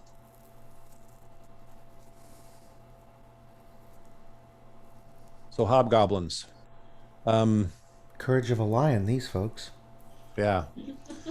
So, Gawain, why don't you give me a swing at this hobgoblin as he bravely turns tail and runs?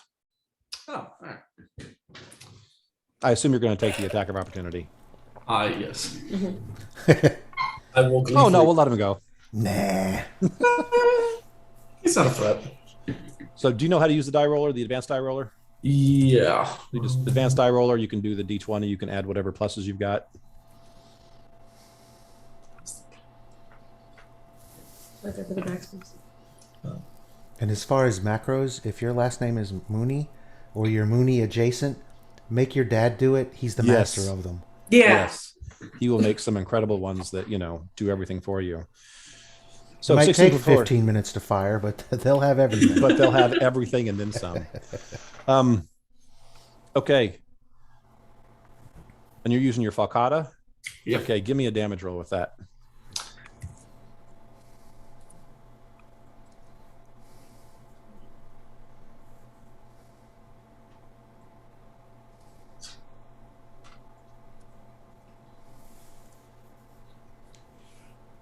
Holy crap, dude. Nice. That's not even me blood raging yet. Okay. is gonna This be fun. hobgoblin turns to run, and you guys see Gawain just take and come right across his midsection, opens it right up. It doesn't stop this guy from running, but you see before he gets more than a step or two out the door, his entire left side is just covered in blood. And he hobbles out the door, and Now he's a hobgoblin. yeah, now he's a hobgoblin. I'm giving you a point for that one. That was the If other I get thing. if I get points for dad jokes, I'm going to be mine. I'm gonna be- Oh my god, that's not fair because I have no humor. That's not fair. That's not fair. And that reminds me of another thing I was going to cover before we got started, but I was just too excited to get started. That's what my excuse is. This guy stays right where he's at, and he's going to take a swing at. Probably me because it's the only one that he can reach.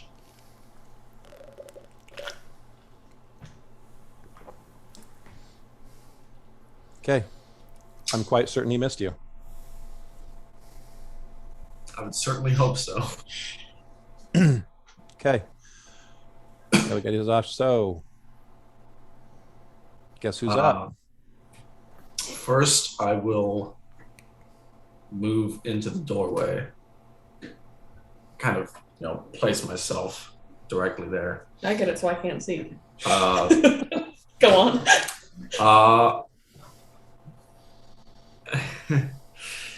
So 5 foot step is free, doesn't provoke. I will try to. Can I intimidate him and attack him at the same turn?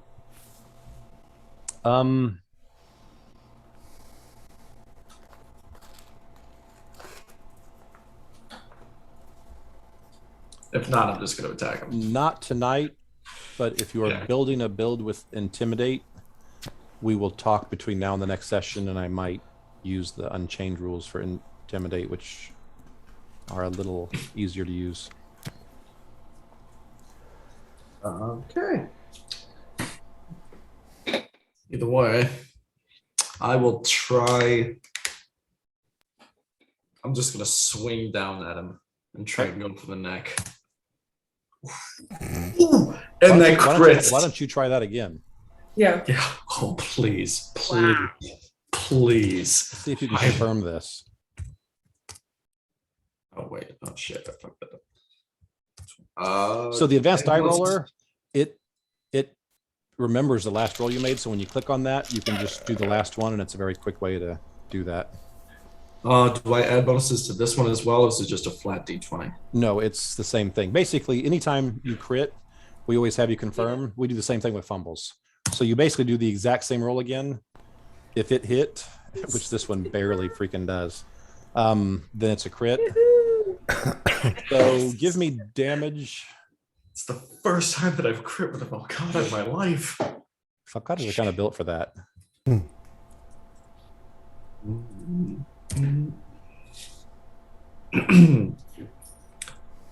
Three. Note to self: get him keen weapon. 8. Holy keen weapon. So that 8 just turns into 24. Okay, you guys, after he skillfully opens up the side of the one hobgoblin, he steps in the door, yells, and then just swings, and you can tell he's swinging for the fences with this one. And he goes right through the weapon that the hobgoblin got out and completely takes his head off. The body falls backwards, and guys, well, not technically yet. Well, there's still the other one that's on the board. Oh, the other one's there. He's running. And how long was he running for? 3 rounds. Three rounds.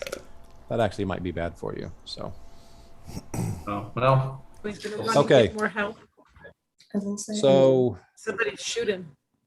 okay, Valky, you're up. Glory, okay. You're having a hard time seeing now, but you did see that the guy you scared took off and got his side opened up. And then you saw that there was a guy behind him that just lost his head. Okay, so let's see. I can move 30. But at the same time, I finally got to crit on him. 5, 10, 15, 20, 25, 30. So I can see out the door, right? Yep. And shit.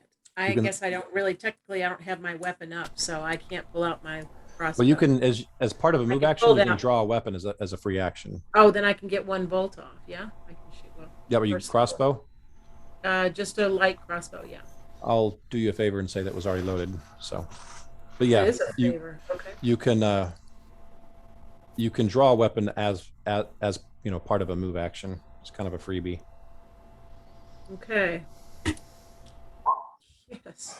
Wow, is that a potential crit for a crossbow? No, it is not. I looked. Oh, But, it's a D2 of damage, right? Is it a hand crossbow? It's just a light. I'm sorry, it's a D8. It's a Yeah, it's a D8. D8, okay. yeah. It's a D2. Has a Yeah, that's D2? that's worse my than- blowgun. I have it in the wrong position. Right. Woo! How's Whoa. that do? Wow.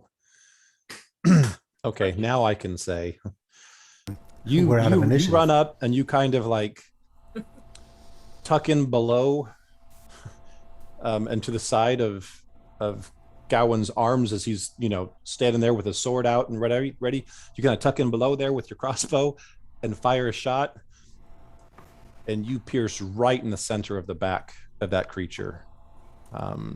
It staggers a few more steps and then falls face first.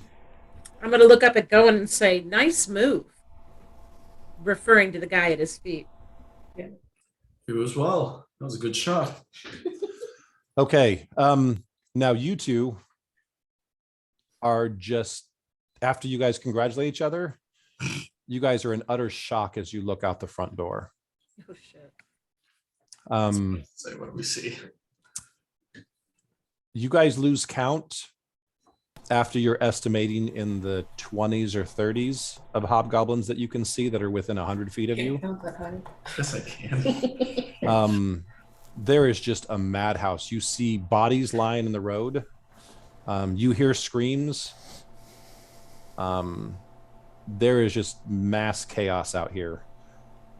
As you look, you don't see them looking directly your way.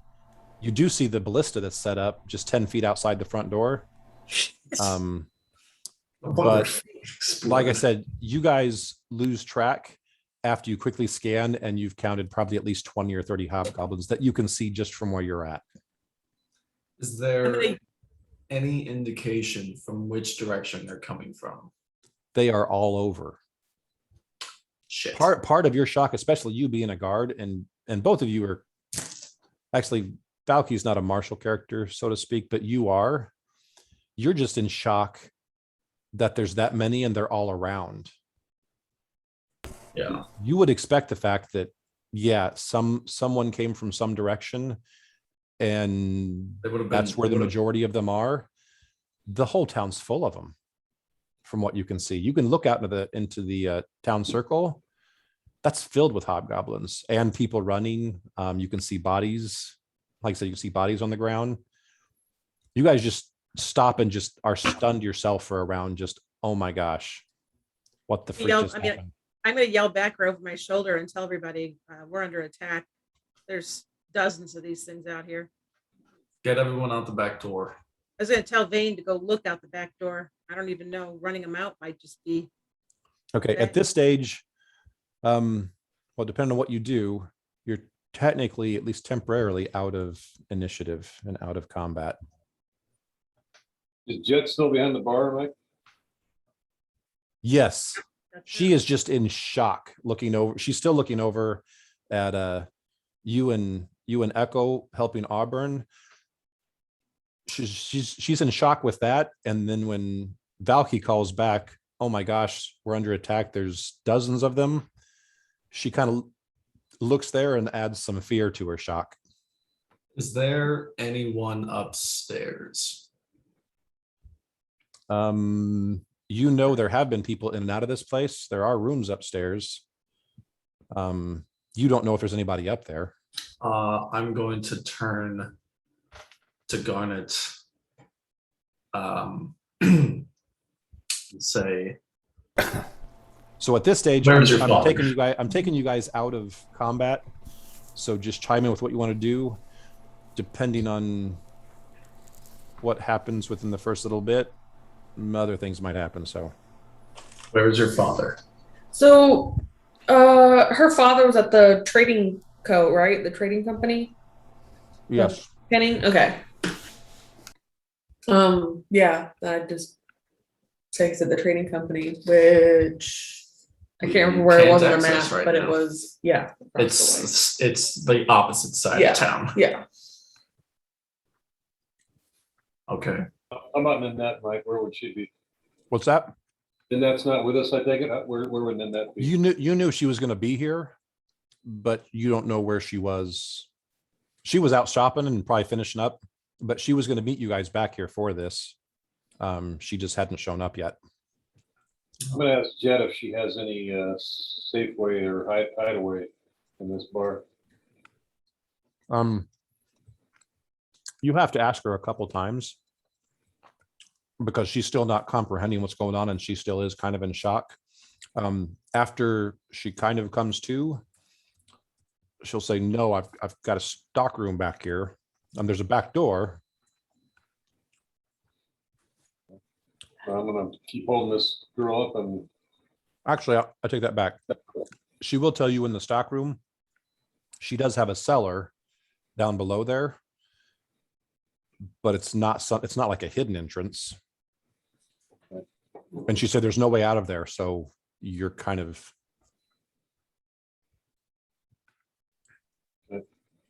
So, I'm gonna jump. Oh, where'd he go? There he is. There he is. Get him. So Chuck, Yes. I'm going to. you know that bolt needs to come out of her, but you also know you're gonna create some bleeding once you do that. Yeah. So I'm gonna. So you need a heal check to I'm gonna- remove that. I'm gonna tell this. Well, okay. Hold on. Let's get this screaming NPC out of the corner. Just get her to go beside me so I can take her spot. Okay. She runs over here and runs back towards the back. So 5-foot step.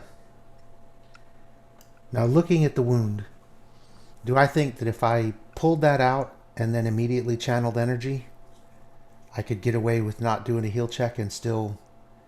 Because if I have like one arm on her, holding her up, and the other pulls the ballista out if I'm able to, then if once that's out, I immediately channeled energy, would that be You know you would do damage pulling it out, right? but you know that the channel energy will not cauterize, but will stop the bleeding.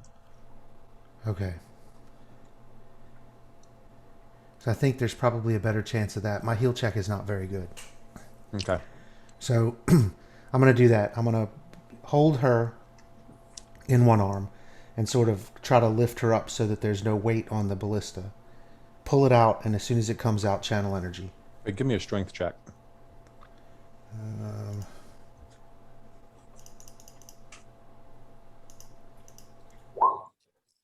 Okay.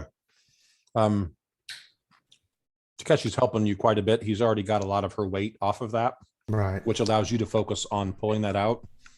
You pull that out, she screams, and yeah, I channel a energy. stream of blood just starts pouring from the wound. So everybody in a 30-foot radius, which is everybody in here, gets back 4 points of healing. If you're affected by fear, which nobody is, so that's irrelevant. Otherwise, you get a +1 to your armor class. Good thing that guy ran away then. I could have excluded him. Oh, you're selective channeling? Yeah, but he's dead, so there's no reason to exclude him. Fair, yeah. Fair. So everybody gets a +1 to their armor class until the end of my next turn.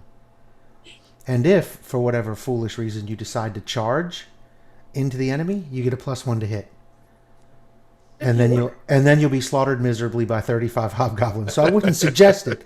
Just putting it That out seems there. like a solid plan. What if you weren't damaged? If you weren't damaged, do you still get the +1 to? Yeah, you get the benefits of the I mean, variant channeling no matter what.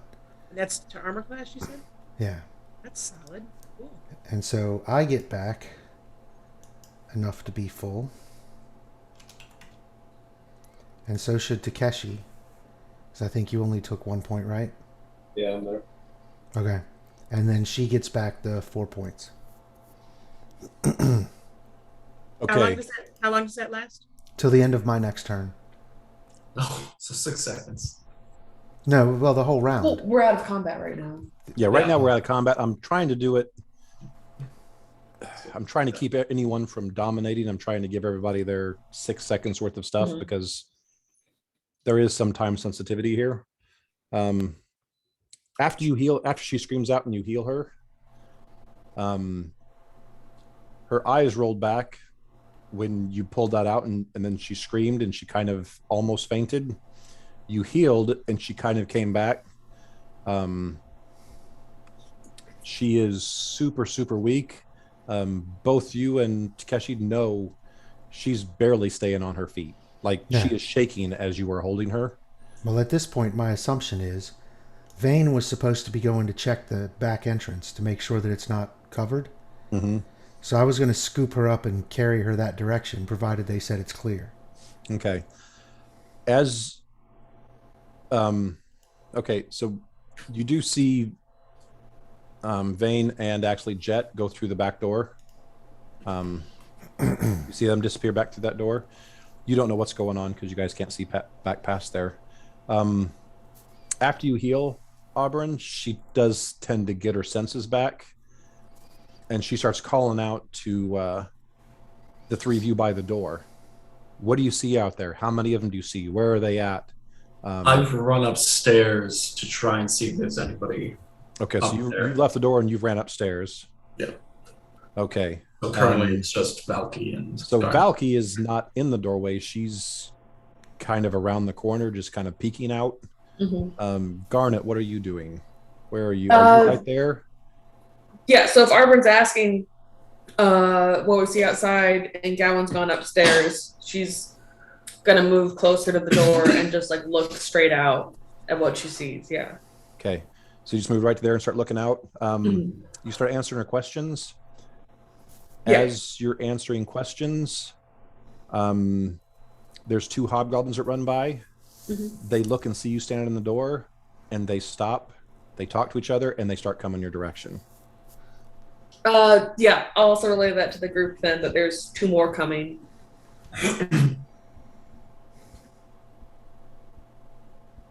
Guess you'll say, get out of the door. I was gonna say she still has the sword and shield out, so she'll ready them, but then also take a step into the corner. Yeah. Okay.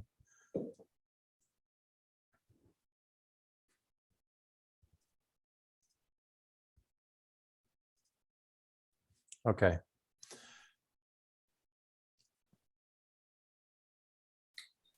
Just funnel all 30 of them into this doorway and Yeah. maybe kill them all. I'm gonna one pose by to it, one, it's just gonna and take a then while. Maybe the bodies will pile up, block the door, and we can escape. Go on the Okay. back. Echo and Takeshi, give me a perception check. 24. Okay, you easily see this. This is a 15. This is a DC 15. Okay, both of you are keenly aware when she says there's someone coming over. You hear them coming up. You look out and you guys can see her out the door, and you see that ballista setting out there. You see a hobgoblin come over to it and grab a bolt that's on the ground and load the thing up. Oh, Jesus. I'm going to start moving her as soon as I see that happen. Okay, so where are you guys? Actually, you know what? Hang on a sec.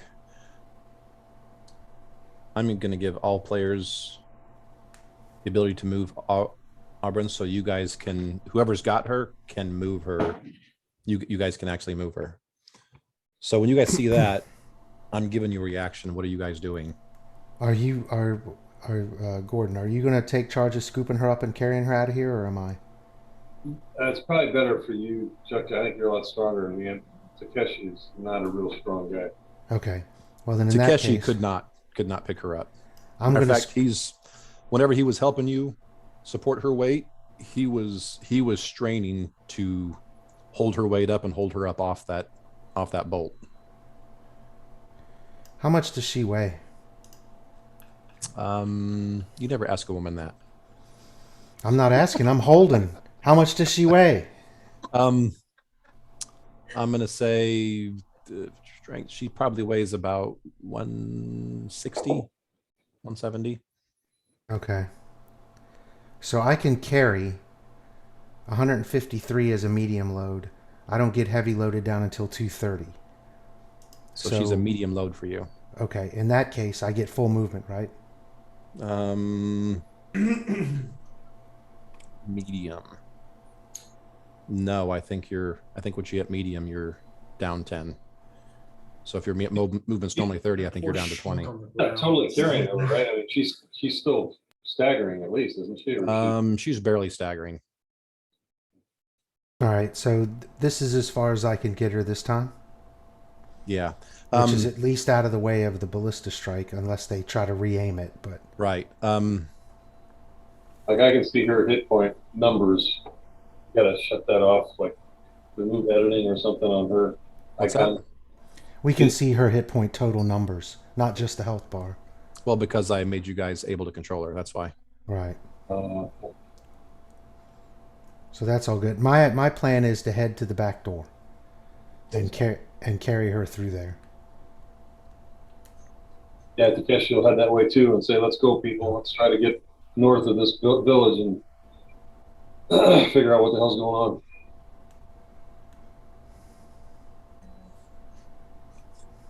Okay. So you guys get over there that round.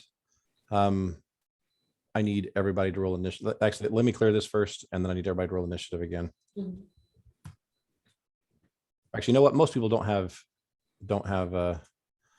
There's only 2 of you that have the macro set up. Mhm. Okay, I'm Yeah. leaving everybody here. You just tell me what you got for your roll, and I'll. 18 for Valky. Oof, 10 for me. What's yours? 18 for Valky.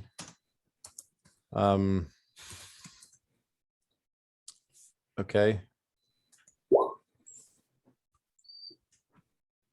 And actually, those of you, I think those of you with macros, it might update automatically. Yeah, it just replaces what your So it number looks was like it before. does. Okay, what did Garnet get? Garnet has a 19. 19. Oh, I guess Okay. Alan had 10 because somebody's upstairs doing something completely different. Gowan, did you get an 18? Is that what you got? I got a 10. Oh, 10. It's You're like, still faster. I wish You're I got still an 18. faster than me. Dude, what's yours? 7. 7.02. Which was an improvement over last round.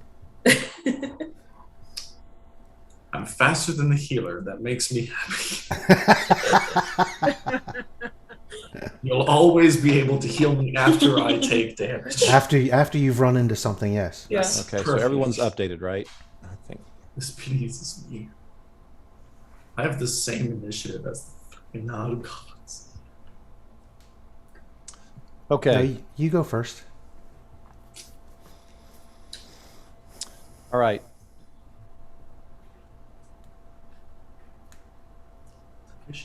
Takeshi, you're up first. I'm gonna move through everybody and get to this door.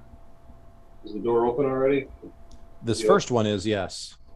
Right now you see actually Jet's in front of the door, and she's fiddling with some keys. Well, then I'll stop to the side of her. Give me a Those doors- give me a perception. Fiddle Like- faster. Fiddle I'd get faster. my dagger out if I didn't have it out yet. Yeah, give me a perception check. Those doors are supposed to remain unlocked during business hours. This is why we have rules, people. 14. You definitely know her hands are shaking about as much as they're actually like useful as far as getting her keys out. Okay, I'm gonna walk up to her and say, "Give me the keys and tell me which one to use." So that my hands are not shaking like hers are. Right. Okay. So this is your turn. You get over there, tell her that, and she does hand you the keys. So, and she's starting to tell you it's which one to use. Garnet, Hmm. you moved aside. You saw the guy come up and man the ballista, and you also see one of them still coming towards you. Okay. 1 second. Let me double check really quick. So, okay. Mike, is this the ballista right here and the ballista right here? Yep. The goblin and the ballista are sharing the same space. Yeah, so I'm gonna cast Lullaby, which is 100 feet plus 10 feet per level, so it's 110 feet. Okay. And the DC for it, since it's a 0 level spell, is 13 for me. It's a will save. And it's a will save. Mhm.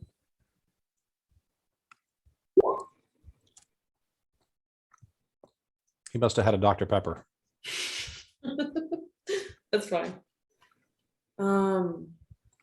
Yeah, otherwise I'm just gonna Okay. go on the defensive and wait because I don't have any other range things that I can do. Okay. Valky, you're up. I'm kind of half in, half out of the door. Yeah. Can I lean without even moving? What do you want to do? Okay. Cast a spell on. I think Garnet had a great idea. I'm going to try sleep on the guy with Okay. the ballista. Okay. If mine had worked, it would have been even more effective, but Mhm. it did not, unfortunately. We'll see. Actually, Mike, I want to actually cast it right in the middle because it's 10-foot radius. Okay. And that's going to have a 15 DC. 15 DC. Putting my death to sleep. My death. What kind of name is that for a GM? Your death. Very intimidating. That was just, yeah, first thing that popped in my head. Not that I plan on doing that.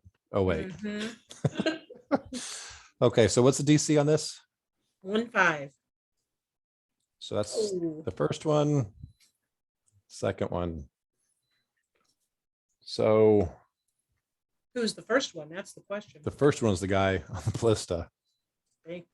You see the guy in the ballista as he's loading, he's cranking it back, and he just kind of slumps over and like falls asleep on top of the ballista. The other guy doesn't even know that he's been affected. He looks very focused on coming to you guys and putting a hurt on you.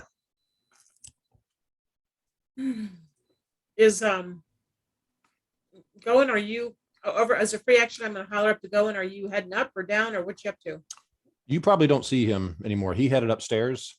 Yeah. But he's right there. He's only 10 feet away in the middle of the stairs. Well, that's where I've got him.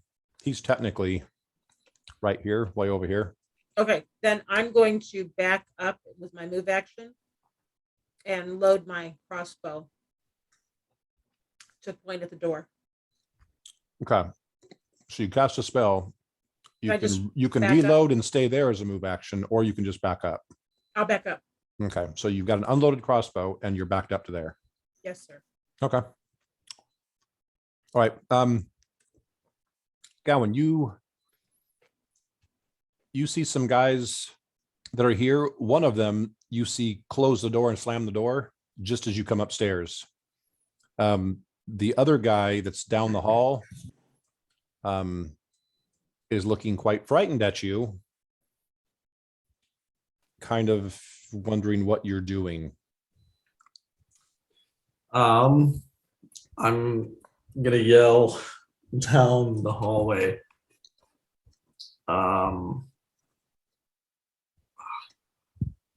Keg party outside. Everyone, get out of your rooms right now. We need to go. Everyone, get moving. Run, run, run. And I will try to intimidate everyone to get moving. You're all gonna die if you're going.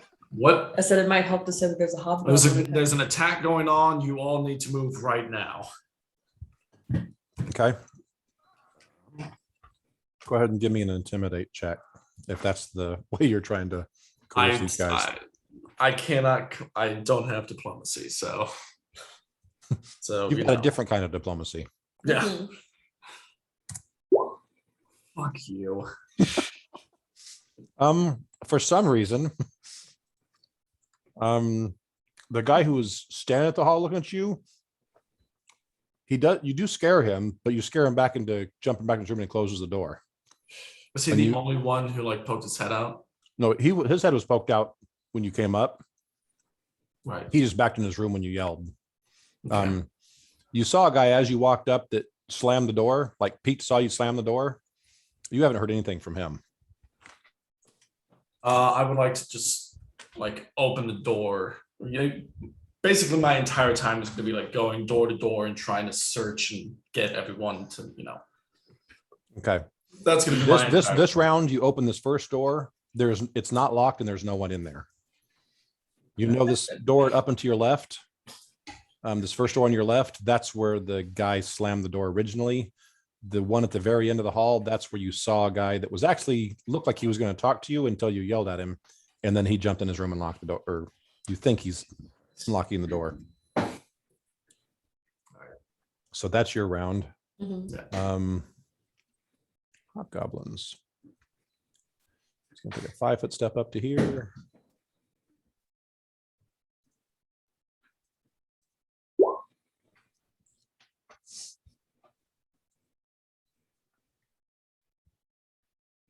That hit Garnett.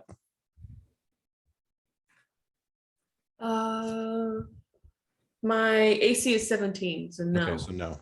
All right. He steps up, swings, and you duck back around the corner, and he hits the door frame. Good. And the other one, now for the sleep spell, is that for a certain amount of time, or do they get a save each round, or how does that work? Sorry, I should have had that for you earlier. It's 1 minute per level, so 1 minute. Okay, all right. So 10 rounds he's out. Yep. Basically this combat. Okay. Echo, you're up. I'm gonna move her to here. Actually, not there. Hang on. I'm gonna put her behind the bar. Mm-hmm. Stop it. My intention is to have it be something like this, where I put her back here. Now, And then are you cradling her in front of you in 2 arms? Are you firemen carrying her? Or are you just trying to keep her on her feet and just kind of holding her and kind of, how are you doing this? initially I would have scooped her up, but after Okay, the so you're first carrying her. like this, yeah. Okay, all right. So then as we come around the bar, I'm going to channel energy, and I'm going to try to get her healed up enough that she can stand on her own.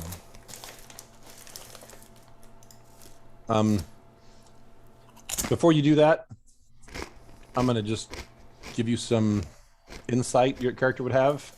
Okay. Just the severity of her wound is going to take time. You can heal the physical, the blood loss and all that kind of stuff. This was a traumatic injury that no matter how many bursts you do, you're not going to fix her any faster. So she won't be able to move on her own? Right. You think this is going to be a little bit before she can do that. Okay. Like I said, you've already got her positive hit points, and you've got her. She's no longer bleeding, so she's not bleeding out. Okay, well, at that point, I'm going to put her behind the bar. Mm-hmm. And I'm going to move back over to here. Even though you saw a guy out there with a ballista aim that direction? The ballista hasn't come through, and I assume when I'm moving back over there, if I can see through the door, I can see he's slumped over, right? Okay. Yeah. All right. Takeshi. I'm gonna try to open the door, unlock it. Okay. One move action with the key that she points out. You do get the door opened. You open the door. Give me a perception.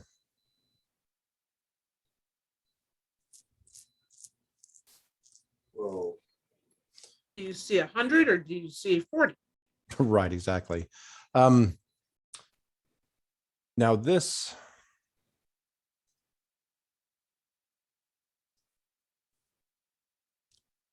I'm going to pull you guys to this map real quick so I can show you a vantage point. Okay. So I just pulled you guys all to the route. This door is facing. Where'd that go? Would it be facing the The bridge? back door would be facing the bridge, yeah. Yeah, it's facing the bridge. You see several hobgoblins on the bridge. You also see them taking anyone who's set up, tents and stuff along here. They're slaughtering them or pushing them back towards the center of town. I'm gonna close the door to a crack. And then try to figure out what the rest of the people in this bar are doing. Actually, wait a minute. Yeah, that's right. Never mind.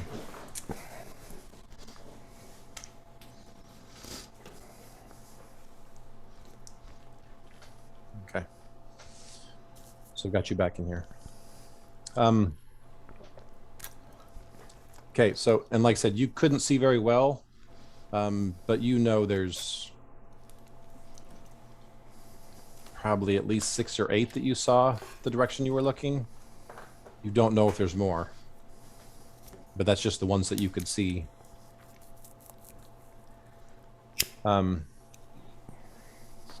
Kashi. Okay. Jet as scared as she did 6 seconds ago. She's starting to get her wits about her, but she is still shaking a little bit. Who's the other guy? I don't remember his name. Is that Vane? That is Vane, yeah. Vane. Oh, Vane. It's not okay. Vane. He's the shop. Yeah. Yeah. The grouchy herbalist. Yeah, the grouchy herbalist. He's Valky's friend. Yeah, I'm going to tell those two that I'm going to keep watch on this door. If they would go back into the inn and try to gather everybody, I think there might be a certain point where we can get out of this door and get on that bridge without having too much interference if we can time it right and try to save some of the people in this town. Okay. Me included. Okay. Garnet, you're up. I'm gonna attack with a longsword. Okay.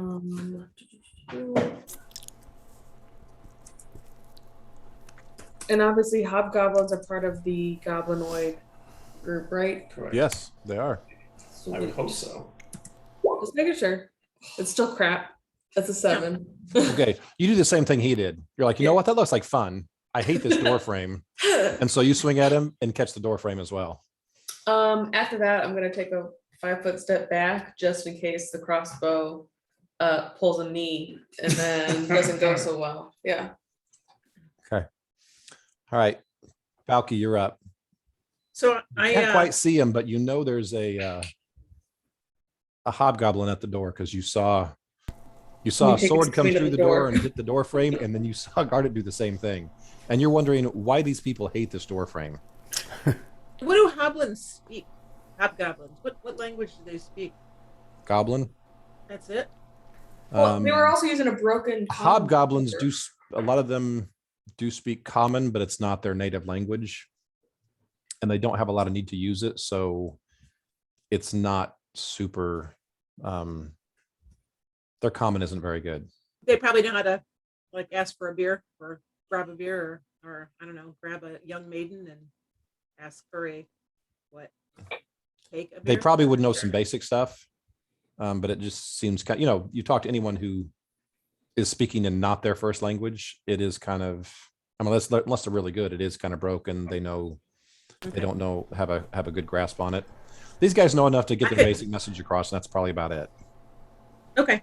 I heard Takashi say that he had the door open. He thought that we might be able to gain access to the bridge out the back. You didn't hear that because he's around 2 corners and in a different room.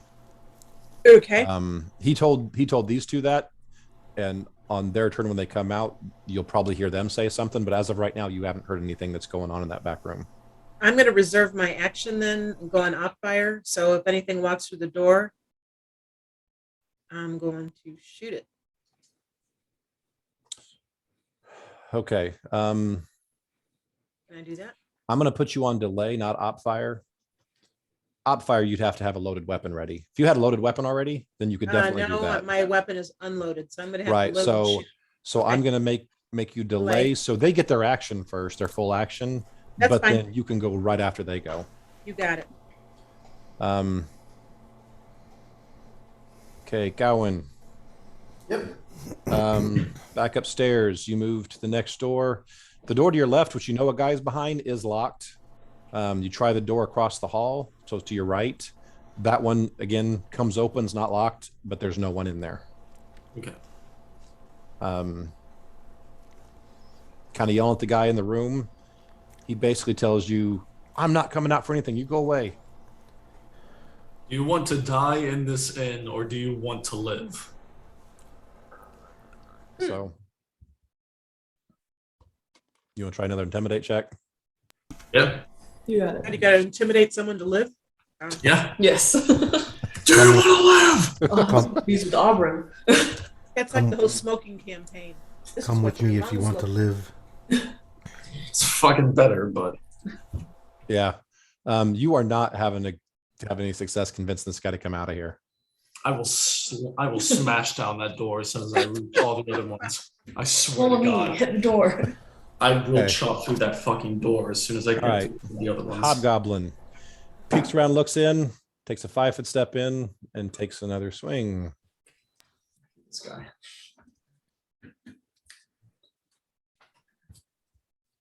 I bet that one hit. That one did hit. 7 damage. 7 damage. So Serious. this hobgoblin steps in and he just takes a lunge at Garnet with his sword, basically catches her from like shoulder to the opposite hip and just comes down. You see she's bleeding from the shoulder, and you think she's probably got some bleeding from her stomach or chest area too. Not good. But yeah, it was a pretty brutal hit. Yeah.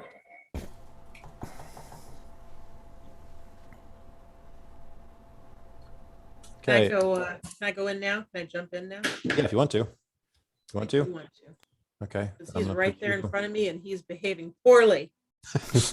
He's not being nice. Okay. Ah, shit. And I shoot Garnet in the other foot. Okay. 8, you do not hit him, but yeah, it sticks in the wall. Okay. Kind of close to Garnet. That's it. Man, we were doing so well in the beginning of this. Okay, Echo, you're up. Okay, once I'm here, I'm going to grab my spear out of the corner, Okay. where I assume I would have propped it while I was sitting watching a show before everything Right. went side. And then as a part of that, even though I'm reaching to that, can I do like a 5 foot to here? Yeah, I'll give you a 5-foot step as part of that, just to grab the spear that's already standing up.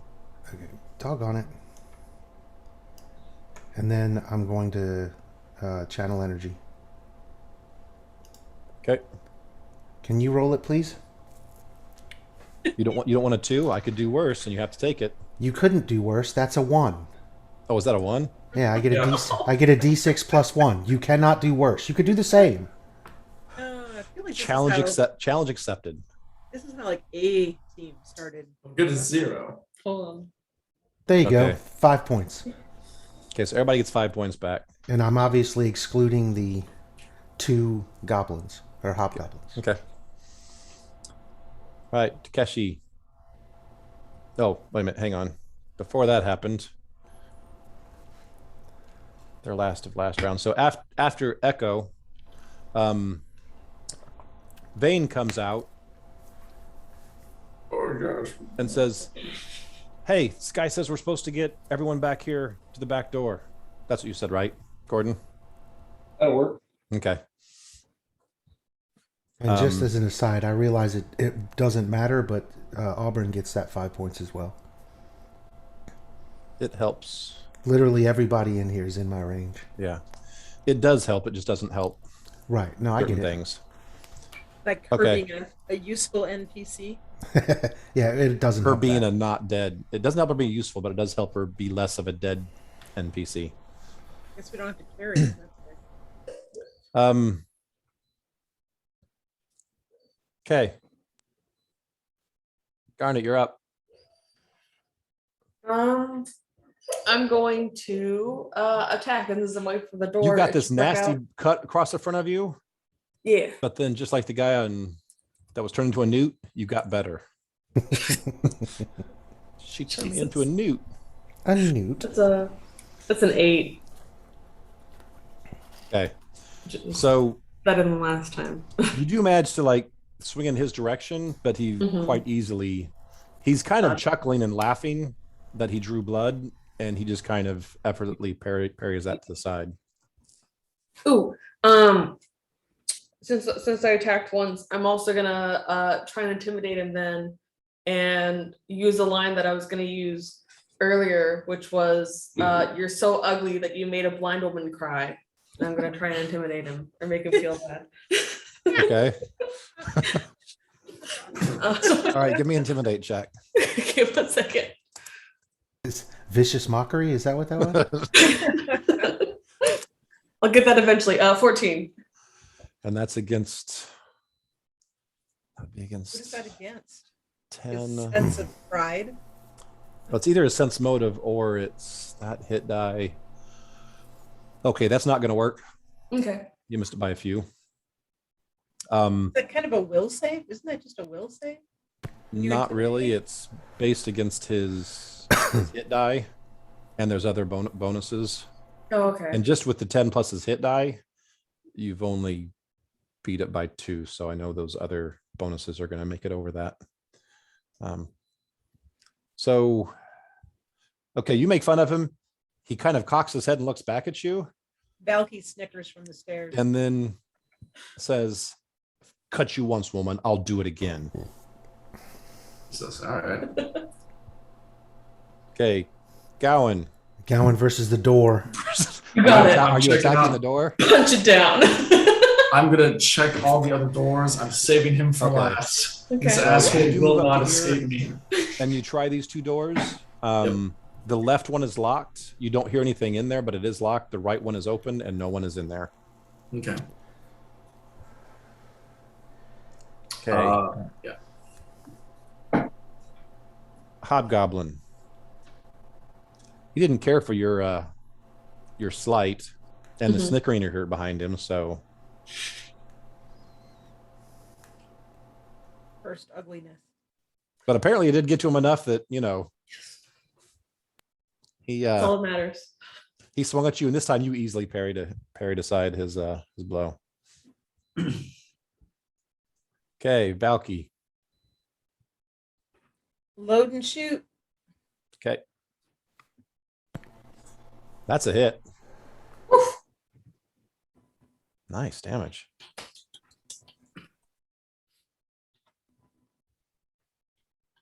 He's got no health bar. Yep. Mike, is that guy still laying right there on the ground? What's that? Yeah, the Guy for the echo. town folk. He's been healed 3 times. He's still just laying there going, "This isn't happening. This isn't happening." He is pretty much just covering his head and like either crying or just like willing this to all go away. Can't get up because the puddle's too slippery. Yeah. There's too much. There's too Attitude. much piddle. So yeah, Garnet, as you have been fighting with this guy, kind of the last round's been kind of a slap contest. All of a sudden, you see the pointy side of a bolt appear right in front of his shoulder. She starts cheering. Basically comes through the back and comes right through his shoulder and pokes out the front. Oh, good. He yells in pain and turns around, meets eyes with Valky, and but yeah, that's what you saw from your perspective. Yeah. Echo, you're up. I'm going to, from where I am with reach, attempt to stab him. Stabby, stabby. So 14. That misses. He kind of saw your wind up as he was turning around, making eye contact with Valky. So as he was coming back around to engage Garnet, he kind of parried your spear aside. Didn't have good form because the dude in front of you on the ground in a fetal position. Yeah, I've got some guy at my feet. Can Yeah. you get the hell out of the way? Get Okay, to fighting or get to running. Takeshi. I'm looking out the door. Okay, you're still on guard, making sure no one. Okay. Are you just peeking out the door, like have it mostly closed, but kind of? Yeah. Okay. You do not see any hobgoblins, at least from your perspective, that have taken notice or are coming your direction. How Okay. long do you wait for a bunch of strangers? This is how we find out what your alignment is. Yeah. Okay, Garnet. Same thing as before. I'm gonna try and attack again. Okay. See if the slap fight continues. Yes, finally. Wow. Okay. That was one heck of a slap. All right, give me some damage. let's see. Damn. 10. Holy crap. What kind of It weapon do you really got? loves a 7 for damage. Yeah. Yeah. 7's the best. You got a long sword? I do. Yes. Okay. He's done. Now it's your turn, Valky. You got to shoot him in the back, and she got to witness the protruding bolt coming from the front of him. Now for you, you're watching, you're starting to load your crossbow to shoot again, and all of a sudden the point of a long sword comes from the back of his neck sticking out. Nice. And then as it disappears, he slumps to the floor. And then there's We the need to other teach fucker these guys a outside there. verm. What's that? We need to teach these guys about the verm. I wasn't even going. The first level is a great time to get verms because almost Oh, yeah. everything qualifies as a I verm. know, exactly. Um, We have this thing. Yeah, you somebody else describe it. I'm not a good storyteller. okay. It's like the last door. Combat's over. You guys are staying away from the front door, right? Well, I know the door jam's been beat up on a little bit, but is the door itself still intact? About a quarter of it. So no, it can't be shut and barred. It can be shut, but most of the door splintered when that bolt came through. When that Right, the ballista came blast through from it. the ballista. Okay, so never mind. Basically, about the that. hinge side, that whole side is intact, but in some places only about 3 inches. In some places maybe about a foot and a half. But the whole outside of the door, towards where the handle is, that whole thing is gone. is gone. Okay. Not that we couldn't prop a table against it or slow the roll since the barista Right. man. They'll eventually get the barista. Yeah. So at this stage, you're out of combat. Nice speed. Auburn run has getting been- through these doors. Yes, I'm going to come back to you. Actually, you know what? I'm going to take your stuff that you're doing going offline. So I'm going to let you know via email what's going on with you upstairs. All right. But those of you downstairs, you kind of stay away from the front door because you guys got seen when you stood just directly in front of it.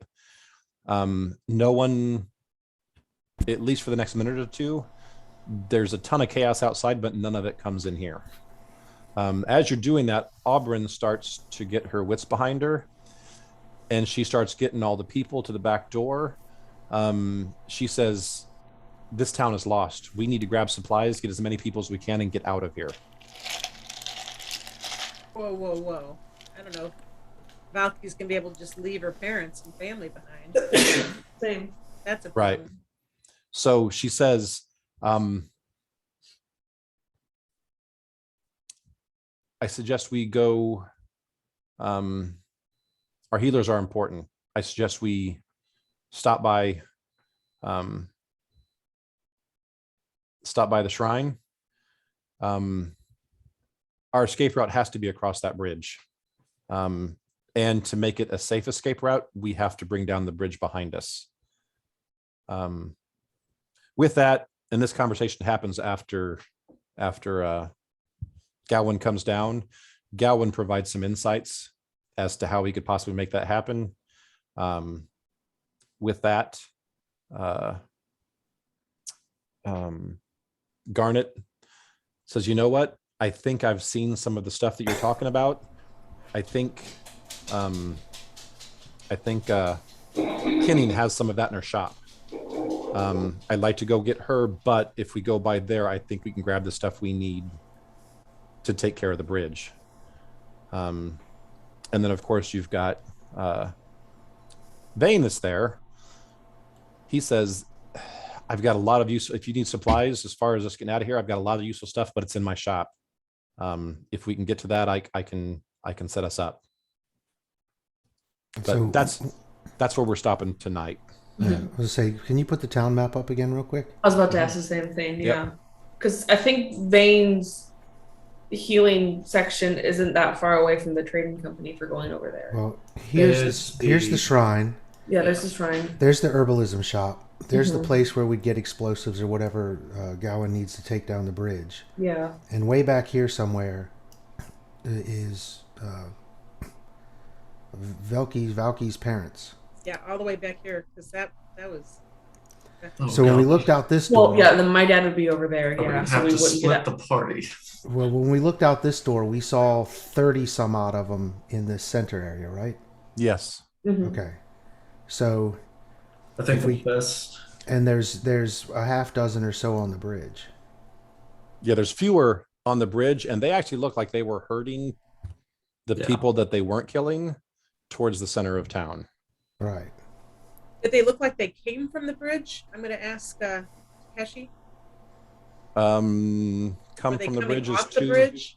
Coming from the bridge is too strong of a word, but the few that were there were herding people back towards the center of town. When you look to see if you guys are peeking out for a few minute conversation, to be honest, the majority of the hobgoblins seem to be in the town circle. So if we go out of the back door here and Go around the back. tried to come back down this way to get, well, let me hang on. I don't know who to do that snap thing, but come over here, then like down here, then to the shrine. Yeah. And then And as you guys are discussing this, Auburn's like, yes. from there try to get here and then to her parents, and then from there up to here, and then we'd have to try to go like back here or whatever to get back up to the bridge on the other side. Right. So basically just do an exterior lap. Yep. I just want to say that it might be a good idea to take out the goblins on the bridge first and then do all that. So that way, if we end up picking up any extra people, we're not hurting a whole bunch of. But I don't know. Actually- because the hobgoblins see that there's some people that are. Yeah, The it's six. hobgoblins are dead on the bridge. They might head over there and have more. Well, if they continue to herd them into the center, they might just do their thing and get off the bridge and herd into the center, thinking. Well, if we Yeah. if we do that, then we're allowing a whole bunch of other people to be herded into the center. No, the longer that they're there, As you guys are discussing problem this, True. Auburn will actually say this right now. This is about survival for as many as we can. There are a lot of people who are going to die today. Well, isn't she a chipper one? Yeah. Yeah, she's always been kind of a practical person. Yeah, but there are boats on the river. Would I know that from? No, there are not. There's no boats. This on the is river. not, It's too no. fast of a river. Correct. if nothing else, it's a good, it's a good tactical Hey. thing to hold the bridge. If nothing else, we can free from Okay. the goblins, whoever. From what you've seen, you guys don't have the strength to hold a bridge from the number of hobgoblins you've seen. Not all. of them. All we can do is destroy it and stop their pursuit of us. Yeah. Yeah. Fortuitously, it's weakened. So we got to get as many people as we can across that bridge and then knock it down. So, so like I said, that's where we're stopping tonight. I do want to go over a few things. One is several of us have done online games a lot. I know Betsy and Luke, you're at least new to our group as far as doing this. Mhm. I can't stress enough how much faster this game is made by using macros, especially if you guys have access to Don. Don's Yeah. the best person I know to make them. Once they're made, and actually I'll volunteer my services as well for anybody that's playing this one. If you would like to try them out but don't want to put the effort, if you give me your login information, I will, and I think I've got all your character sheets. I will log in, set up any spell, common skills, common attacks and saves and stuff, all as macros. So literally it's just a couple button clicks and everything goes. Like I said, that does speed this game up quite a bit when you can just click, as opposed to, because a lot of these, what I do, especially with spells and stuff, I'll throw the DCs, I'll throw everything in the spell as you cast it. So it's not, hey, what is the DC for this? Or, hey, how long does this last? That's literally when you click your sleep spell, all that stuff is thrown up on the screen for everyone to see. Mhm. And so it does speed the game up quite a bit. So I would strongly recommend you do that. Or I think Gordon said he's had some success just using the character sheet. Is that right? To kind of do stuff. I think it's the same thing, Mike. It's just a matter of where you do it at. The Right. character sheet is just it's a specialized macro Yeah. area. basically. Yeah. So one of those two, no matter how you do it, I think it just makes go faster. And plus it's just easier on you. You can spend more time thinking about how I want to do something rather than, oh crap, where was this spell at, or where is this skill at, or where, how does this work, kind of thing. You just throw that all in the macro, you research it once, and then you're done. You have to turn character sheets on in the journal, Mike. I think it's a campaign wide thing. Okay. I'd have to, Yeah, I think you have to do that. Yeah. And that's actually a Don that would do that because I'm using No, uncreate this because he's got the that's perfect. Make he's Don got do the everything. super. I like that. That's kind of why I did this. Although he's been all week long as I've been fighting this stupid internet connection. The few seconds I get into Roll20 to like upload stuff as fast as I can, he's been putting Mike Stinks on like every page that I've set up. I know. I I'll go saw through, it. I'll delete it, and then I'll come back in the next day to like upload something else, and a different page will have Mike Stinks on it. He's been doing that this whole week. It's not better. It's not better at So all. Yeah, I logged in. I logged in to set up my macros and caught him caught him doing it. because he even said in the chat, I was just about to put that to the DM layer. You weren't supposed to see that. So macros, that's I'm getting off my soapbox on that. I would strongly recommend it, but obviously I'm not going to make everyone do that. It does make the game go faster. The next thing I wanted to talk about is they call them hero points. We used to call them OS points when we played with the Star Wars campaign. Basically, it's a point you get for doing something super cool, a really good dad joke, or just basically I'd give one out every level. But these can be used as like a free reroll, or if you've got 2 of them saved up, it can be a don't kill me thing. So they can be used just to kind of, more casually, oh, I want to make that save, or oh, I want to retry that attack. But as you get them, if you can save 2 of them up, if I have a roll that out and out kills your character, there's no getting out of it. You can use 2 of them to say, here, I'm turning in these 2, and it turns a death into probably a -1 stable unconscious kind of thing. So is that something you guys would be interested in, or should we just stick with the normal? I have no sense of humor, and I'm not particularly clever, so it's not inspiring to me. Being honest.